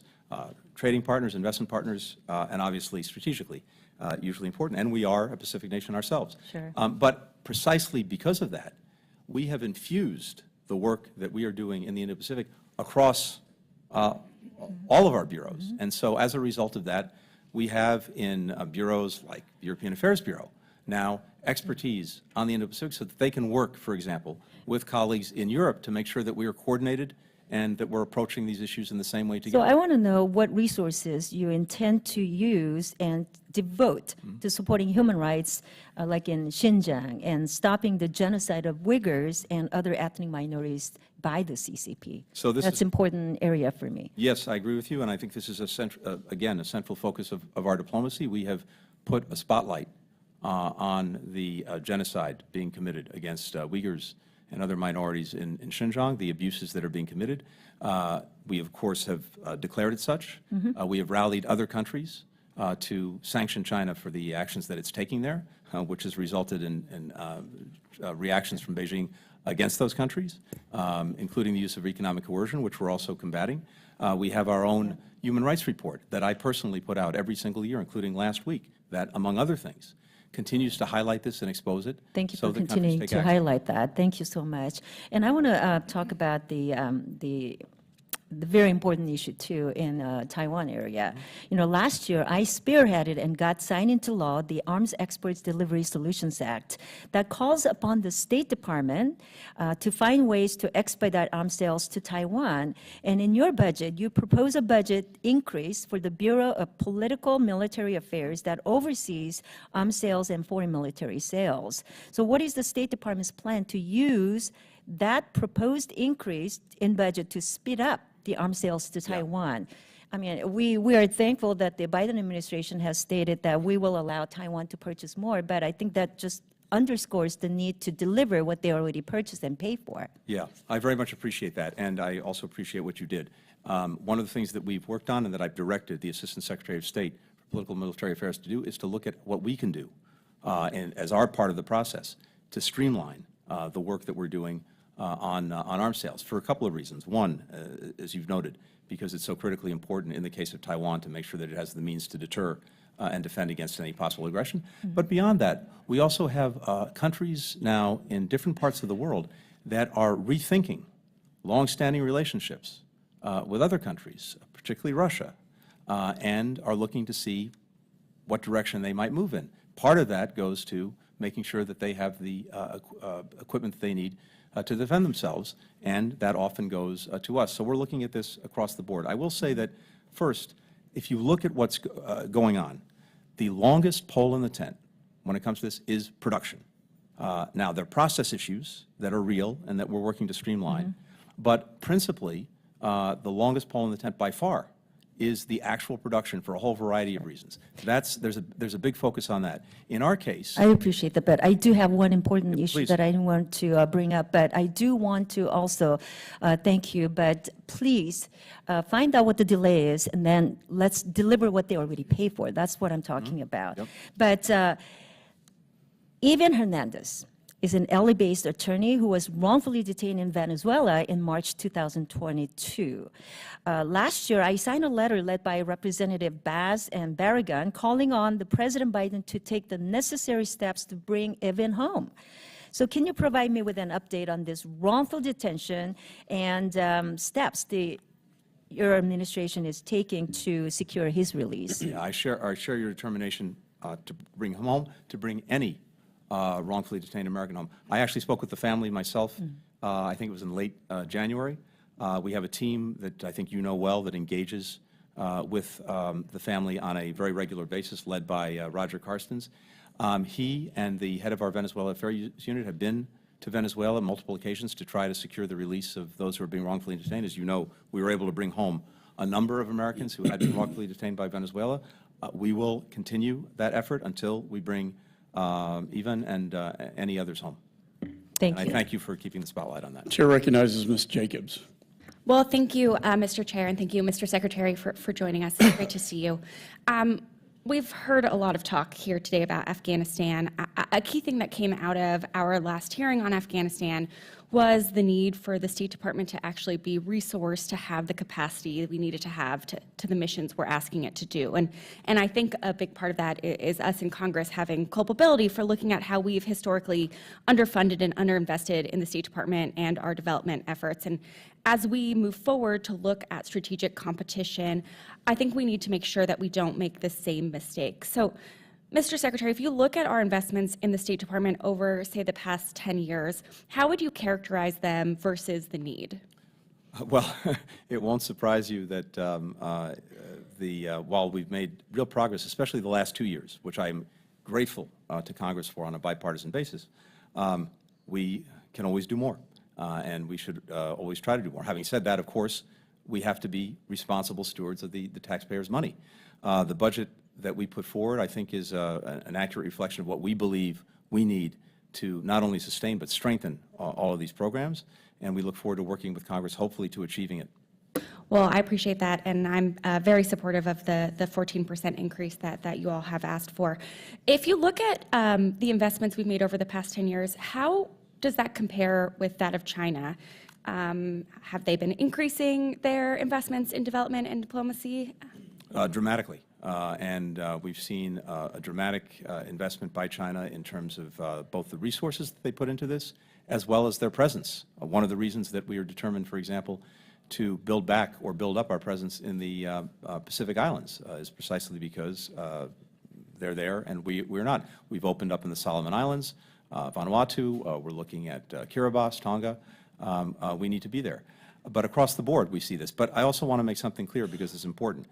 When it comes, for example, to some of the investments that China is making in other countries, they have the ability in their system to direct state resources at it. Our system is different.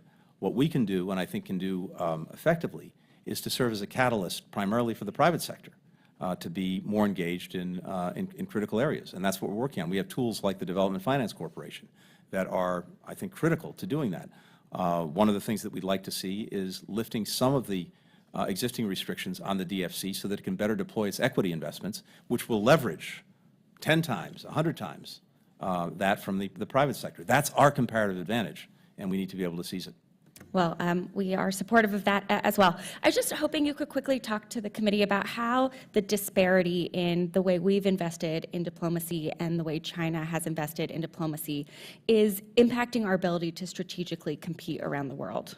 Well, again, part of it goes to our actual presence, and we also very much appreciate some of the new authorities that we have for the State Department to establish new posts, and also to find ways to manage risks that are in a reasonable way, including with the construction of new facilities. But it does go to not just to the presence, but it goes to what we were just talking about. It goes to the resourcing of these programs, and I think we have to be smart and effective about it. By which I mean, one, leveraging the private sector; two, leveraging partners and allies. One of the things that we've done, just to give you a quick example, Mineral Security Partnership. We put together a coalition of countries so that we can pool our information and to some extent pool our resources to make sure that we and other like-minded and friendly countries are making investments around the world in critical minerals that we want to make sure no country has a monopoly on, given how important they are to a 21st century economy, including semiconductors. Yeah, well, as the ranking member of the Africa Subcommittee, I can tell you firsthand, I've heard from many of our partner countries that they've noticed the lack of American investment in the African continent and other places and are eager to see our presence grow. Just really quickly, I appreciated that you mentioned in your opening remarks about the Diplomatic Support and Security Act, my bill which we passed last term, which would relieve and incentivize the department to be less risk-averse. Has the department communicated this specific congressional action to the Overseas Diplomatic Corps? To the Foreign Diplomatic Corps? To our diplomatic To our own Diplomatic Corps? Yep. Yes, very much so. One of the things we've, in fact, I think I recently referred to these new authorities in a communication with our personnel. We have people around the world who want to make sure that we're leaning in and want to make sure that we have the ability to do that, while, of course, managing risk appropriately. My top job, of course, is looking out for the security and safety of our people, but we also want to make sure that we're engaged and managing risks in a smart way. Well, I appreciate that, and I look forward to working together to make sure the RSOs and others have what they need to be able to get our folks out and doing their job. Thank you, Mr. Chairman. Thank you very much. Chair recognizes Ms. Salazar. Wonderful to see you again. Nice to see you. Sure, I'm sure you are.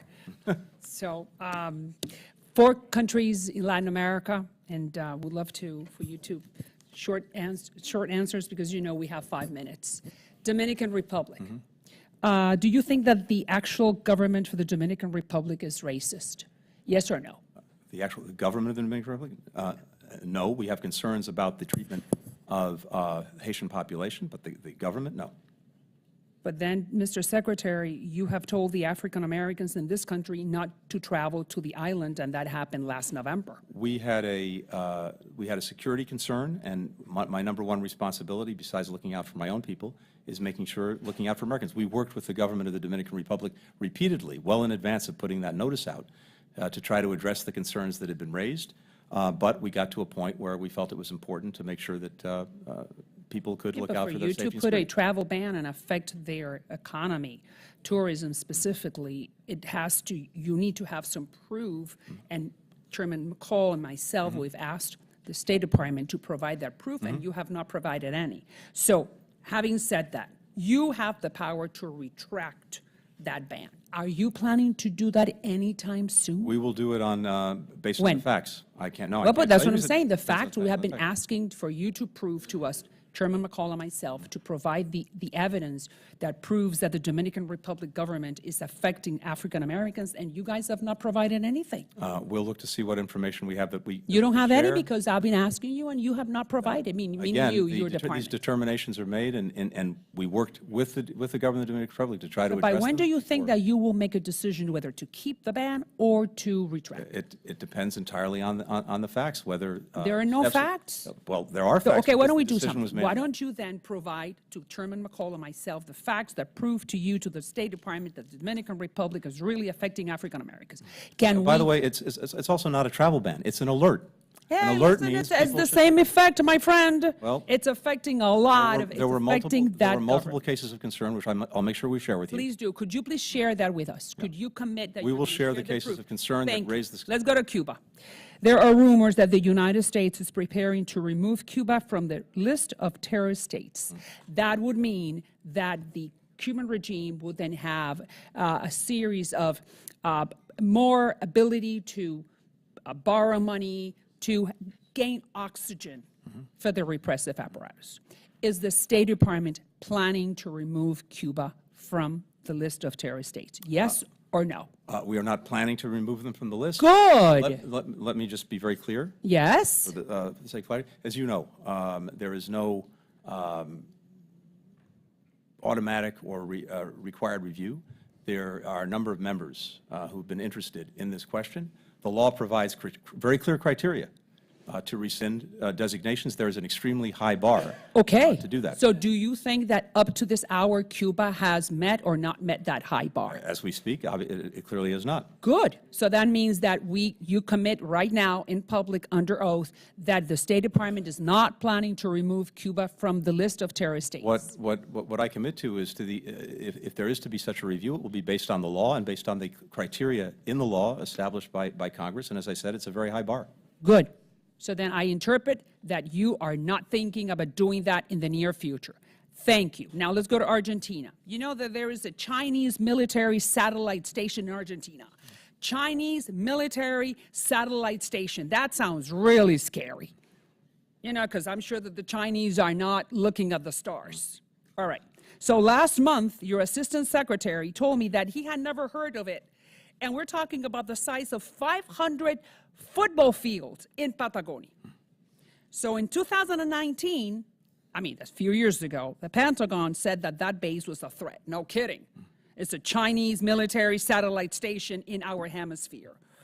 Do you know anything about it? I'm happy to follow up with you on that. What do you of course, mean? Of course, I wasn't out here in 2019, so I'm not aware No, I of what was understand, said. but you are now the head of the State Department, so and I'm we're happy- talking about a satellite station right there next to us in this same hemisphere. So we're focused around the world, including in our own hemisphere, on any concerns that we have about the placement of... Sir, I'm asking you, have you spoken with the Argentinians? Because you know something, the Argentinians cannot even walk into that. Could you imagine having a Chinese military satellite station in Argentina and the Argentinian government cannot even visit it? What do you think the Chinese are doing? I welcome following up with you. So what can we do about this? I welcome following up with you. Thank you. Say that again, sir. I welcome following up with you on that. Please do. Thank you, sir. I think my time has expired to your benefit. Thanks. Let me say, the Secretary has till 1:30, I think maybe a little bit longer with the other hearing at 2 that you have. But I would ask, if we cannot get UC from the minority to limit questions to 3 minutes. But I would ask that everybody try to be as brief as possible so I can get to all the members. Chair recognizes Mr. Stanton. Thank you very much, Mr. Chair, Mr. Secretary. Thank you for being here today. There are several topics I'd like to cover in the short amount of time, but let me start with a simple thank you. Brittany Griner is an important part of the Arizona community, someone I know well. She's a friend of mine, and I want to thank the President, the team at the State Department, the SPHA team, as well as you personally, Mr. Secretary, for your commitment to securing her return to the United States. My staff worked closely with your team throughout the process, and I cannot say enough about SPHA's professionalism and commitment to returning wrongfully detained Americans, and I am truly in awe. And as we both know, there are many more wrongfully detained Americans abroad, including Paul Whelan, and I'm fully committed to supporting you and SPHA to giving you the tools to work towards the return of our fellow citizens. My first question is about Afghanistan. Mr. Secretary, I'm sure you know better than anyone that one of the most important things our nation needs, and you need personally when carrying out our diplomatic mission, is credibility. When we issue a guarantee, we better deliver, and we have an obligation to take care of those who help protect our nation's security. 2 weeks ago, this committee heard about the continued struggles facing our Afghan allies, including those who worked alongside American forces and risked their own lives to keep Americans safe. I've been working with a group of about 50 Afghan women called the Female Tactical Platoon that was embedded with our cultural support teams and other units, and they've run into many problems in trying to secure their status here in the United States. The clock is ticking. If we don't secure their permanent legal status soon, not only will we have fallen short in our commitment to do what's right, but I fear it will be remembered by the next group of people we ask to help us. Can we count on your personal involvement, working with Congress and other parts of the administration to secure the legal status of our Afghan allies? Yes, and I very much support the Afghan Adjustment Act. We need to do that. Mr. Secretary, I want to turn now to fentanyl. Many people think of this as strictly a law enforcement issue, but as you know, there's an important diplomatic connection because our ability to fight the epidemic in our own country relies on our cooperation from other countries. Much of the chemicals used to make fentanyl that comes across our border originate in China. Cooperation on that issue with China began to deteriorate in 2019 under the previous administration, and it has continued on that path since. There have been challenges with Mexico as well. President Lopez Obrador dropped all drug enforcement cooperation with the United States during the last administration, and he continues to be a difficult partner. Drug trafficking and the violence wrought by drug cartels is an important issue to me, not only as a member of this committee, but as a representative from Arizona, and I believe there's an important need for diplomatic efforts to see a meaningful impact. Mr. Secretary, how is the State Department using diplomatic pressure to regain Mexico and China's cooperation in stopping the flow of drugs? With regard to Mexico, because this is at the very top of our agenda for all the reasons that we've already discussed in terms of the #1 threat that it poses to Americans, last year we agreed with Mexico to develop a joint synthetic drug action plan to expand cooperation with Mexico to deal with the problem of fentanyl production and transit from Mexico, bringing in not just law enforcement, which is obviously critical, but things like the health and trade and regulatory agencies, because when it comes to legal precursors going to illicit use, it's important to bring them in as well. We've stood that up. We've seen in Mexico over the last year a record number of seizures when it comes to fentanyl. We've seen a record number of disruptions of the places where fentanyl is produced, but it also goes to the point that there is a sea of this stuff. And as you know very well, as members of the committee know very well, you can produce it in a room the size of the corner of this, this hearing room. So it's a massive effort, but the Mexicans are engaged in that because we have restored our diplomacy and engagement with them. They're putting more police resources into it as well. I mentioned earlier the importance of the technology that's being deployed to the ports of entry at the border, where 95% of the fentanyl is coming into the United States through those legal ports of entry. The technology that we have to screen for it is effective, and we need to get more of it out there as soon as possible. I know we're working on that. And then more broadly internationally, as I mentioned earlier, for the first time, I was able to get on the agenda of the G20, the 20 largest economies in the world, including China, fentanyl and synthetic opioids as an issue that we need to work together. We'll be establishing a working group in the G20 on this. And in my own engagements with China, this has been very much at the top of the agenda. We need their cooperation one way or another on this. I hope that they will come to actually cooperating. If not, we'll have to look at other actions that we can take to elicit more cooperation, particularly when it comes to the diversion of licit precursors into illicit use. Thank you, Mr. Secretary. I yield back. Chair recognizes Mr. Huizenga. Thank you, Mr. Chairman. Secretary Blinken over here. Before I get into my questioning, I am compelled to say something about Afghanistan. I actually represent one of those Marines who was injured at Abbey Gate. We owe these veterans and their families a deep explanation about what had happened there. I, too, agree that we have not satisfactorily, and this administration has not satisfactorily addressed that. I concur with what the chairman had said on that. Now I want to turn to the border. Lots of focus on the southern border. I want to talk about the northern border, and those of us from Michigan, the eastern border, quite frankly. The Great Lakes, recently myself and my Democrat colleague Brian Higgins led a number of colleagues in on a letter regarding the Great Lakes from the Great Lakes Task Force requesting President Biden urge his Canadian counterparts to increase their share of funding into a lot of the efforts that have gone into Great Lakes quality. There's a Great Lakes Water Quality Agreement and a 1954 Convention on the Great Lakes fisheries, which obligate both Canada and the United States to provide funding for the Great Lakes. Fiscal year 2024, the United States has, through the Great Lakes Restoration Initiative, an authorized level of $425 million.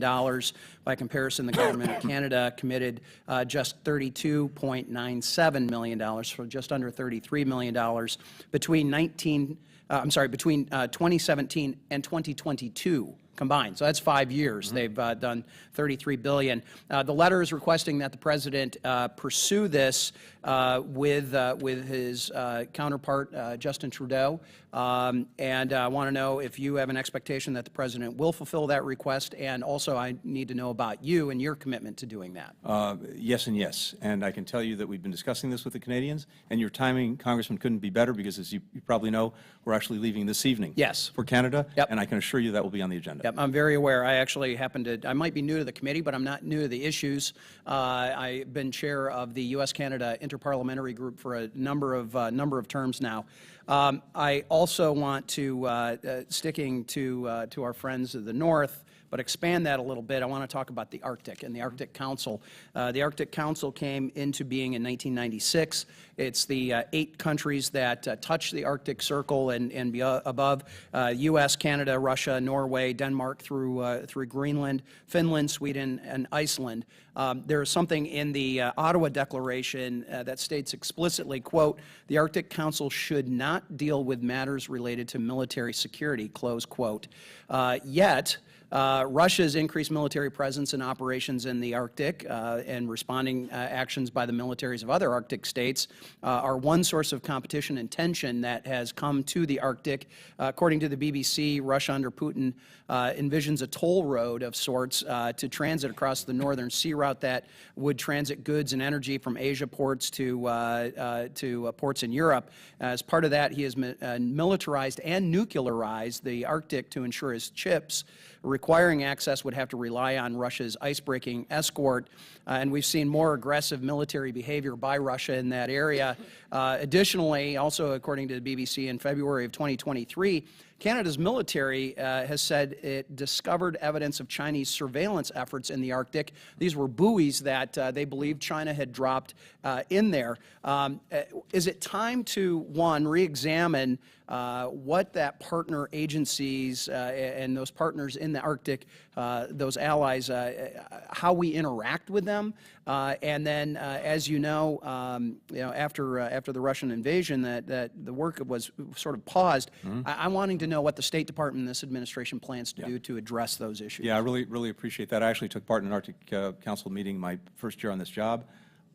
We are committed to, and we have a strategy that we put out last October, which, if you haven't seen, I commend to you and happy to further discussion on that. Look, our goal, shared goal, is to do whatever we can with the other countries to try to preserve the Arctic as a peaceful, stable, prosperous, and cooperative place. But if there are challenges to that, to its peaceful nature, obviously, we need to deal with them, and we're operating in a different environment. Understandably, we have to dance a kabuki dance a bit with Russia because they are part of that Arctic Council. However, China has to be at the forefront of the discussion of what is happening in the Arctic as well. My time is expiring, but I look forward to continuing the conversation. It recognizes Mr. Jackson. Thank you, Secretary Blinken, for your candor and your time and your knowledge of the issues. In your written statements, you talked about the growing conflicts, budget challenges, and great power competition. We have spent the last 3.5 hours, roughly 2.5 hours talking, 3.5 hours talking about the East and the West. And curiously missing is the North and the South dynamics. The world has changed greatly. Africans are 1/8 of the human race, and we spent less than 1% of our questions talking about our relationship going forward. Could you please share with us your thoughts that we may be missing on the importance of Africa in the New World? Yeah, I very much appreciate that. In fact, I'm just back, as you may know, from Ethiopia and Niger, my third trip to sub-Saharan Africa. As Secretary, other colleagues, including the Vice President, who's almost quite literally on her way. And as you know, to reflect the importance of Africa, where in 20 years, I think we're going to have 1 in 4 people on this planet will be African. We put out a strategy for sub-Saharan Africa last year, and of course we had the Africa Leaders Summit, where the President convened and brought together the leaders of more than 40 countries. We've made significant commitments and joint plans coming out of that summit. We've named a very senior diplomat who was retired but is very well known, Johnny Carson, to oversee the implementation of the agreements and commitments that were made at the summit. And we are, in many ways, across many issue areas, really digging into building up and building out these partnerships. And that goes to a whole host of issues, some of them particularly urgent when it comes, for example, to food insecurity, where we're not only working to address immediate needs. The real focus that we're trying to bring to this, and this is what I've heard from African colleagues throughout, is the strong desire for investments in their own sustainable production capacity. And so we're engaging not only the government but the private sector in that. I think the potential is enormous in many parts of Africa, not only to be able to feed itself, but actually to feed other countries with sustainable production. We're digging into trade and investment. Obviously, we have some existing vehicles like AGOA that's set to expire in 2025. I think it's had a dramatic positive impact on the ability of African countries to trade, including with the United States. And we'll look to work with Congress on that. At the same time, there's a free trade area of Africa that is now standing up. That's a hugely important thing because we've had this abnormal situation where, in the absence of these connections among African countries were doing more trade with countries outside of Africa than they were doing with each other. That will help right the balance and also create greater opportunities for investment from the United States because you'll have markets that are tied together. We're working on that with infrastructure, the infrastructure investments that we're making, including with the Global Partnership on Infrastructure Investment, many of whose projects will be focused in Africa, are going to do that and to connect countries together. We have the Millennium Challenge Corporation that's invested in, I think, very significant ways to help, again, African trade and investment move forward. As I said, in Ethiopia, we've had work there, but in Niger, one of the poorest countries in Africa, actually, the MCC compacts are making a huge difference. For example, paving more than 300 kilometers of roads, working to connect Benin and Niger, so that there is more of a common ability to trade and more of a common market between them. There's a lot to be said about this. I really welcome following up, particularly the work of the Africa Leaders Summit. Yep, and two other parts to that is one is the 43 out of the 54 African leaders were in Russia this past week. And so when you talk about new alliances and competition for the new market, that they are actively seeking that relationship. But the last question I'd like to put on to you is that for the, well, it's probably just a statement that I think we lose credibility in the eyes of the world community when we let Haiti be so close and yet we're so far and distant from them, that to have the most powerful nation with the poorest nation right at our border, right at our footstool, that we are an ally of Haiti. They've been a creditor to us. They helped us in past wars in Savannah. I would like to know that we can unilaterally move in like we've done in other countries without a host of cooperation, but help Haiti gain their independence and truly cement their democracy. Thank you. Chair recognizes Mr. Hill. Mr. Chairman, thank you. Mr. Secretary, thank you for being here. Grateful for your participation. I want to talk on Syria. It's the 12th anniversary of the start of the Syrian civil war. The crimes against humanity and war crimes committed by the Assad regime, Russia, and Iran are well known and indisputable. And I'm deeply concerned that the administration has not been even more robust in countering the creeping normalization in the diplomatic community to the Assad regime.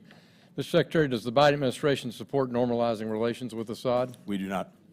Have you issued a démarche to those countries who you think are romancing diplomatic relations? We have, and I have personally. I'm concerned about UAE, Bahrain, Algeria, Oman, Egypt visited for the first time since 2011. So have they all been spoken to? They have, including by me directly. Thank you, Mr. Secretary. I think this is very, very important. I think we send the wrong message. Let me stick on Syria as the topic and talk about H.R. 6265, the Captagon Act, which was included in last year's National Defense Authorization Committee. It requires an interagency strategy to be developed with the State Department in the lead to target, disrupt, degrade Assad's production and trafficking of Captagon. You're familiar with this? I am, and in fact, we're working on that strategy and we'll submit a report on it.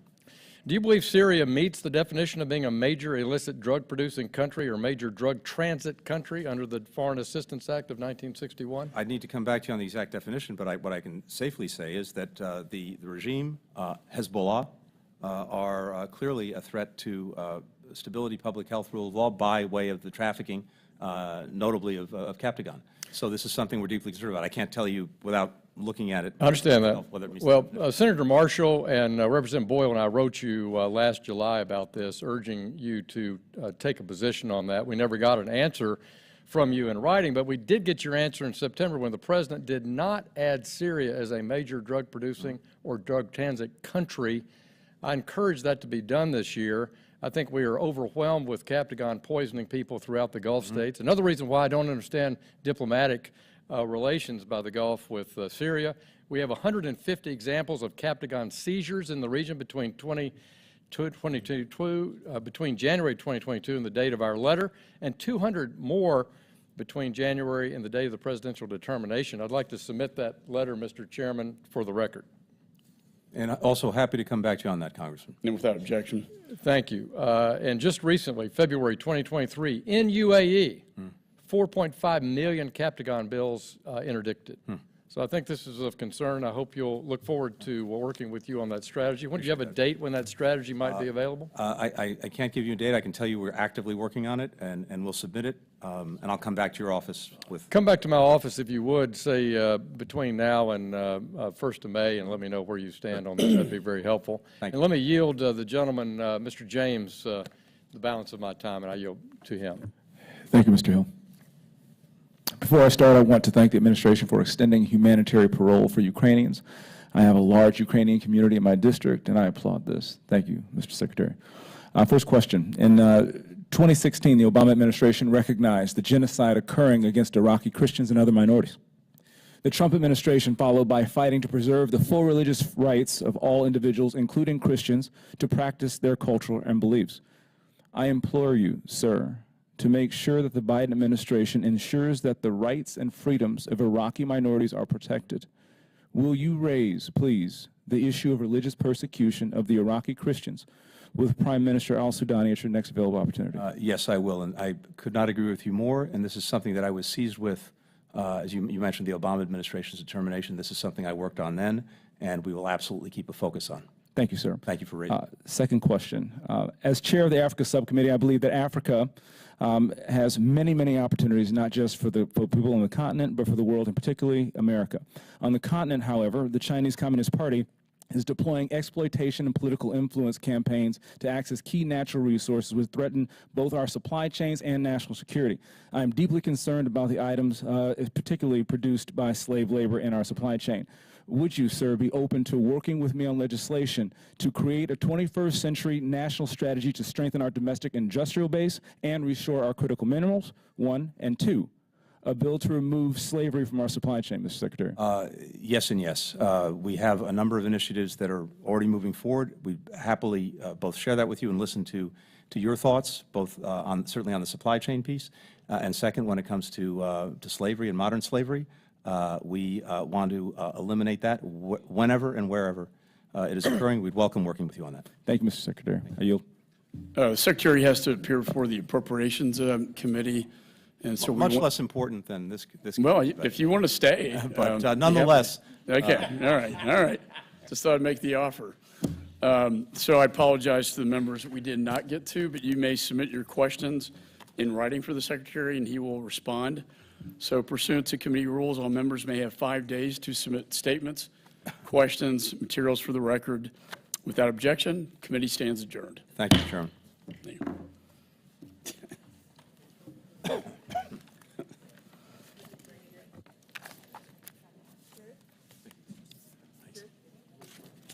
Hey, thank you.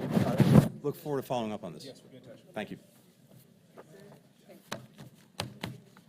Hey. Where's our line? Yeah.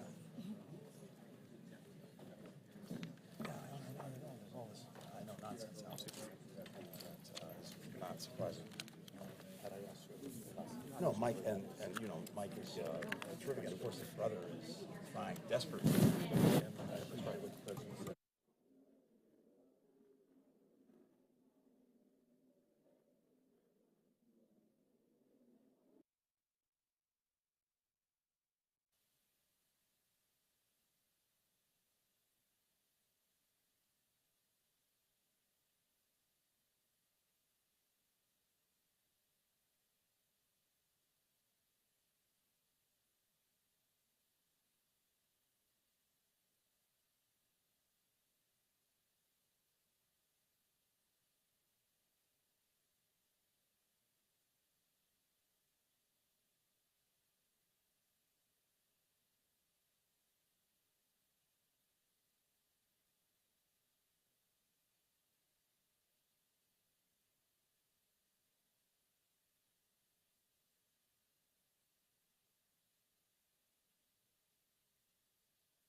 the witnesses for being here. Incredibly valuable testimony. The members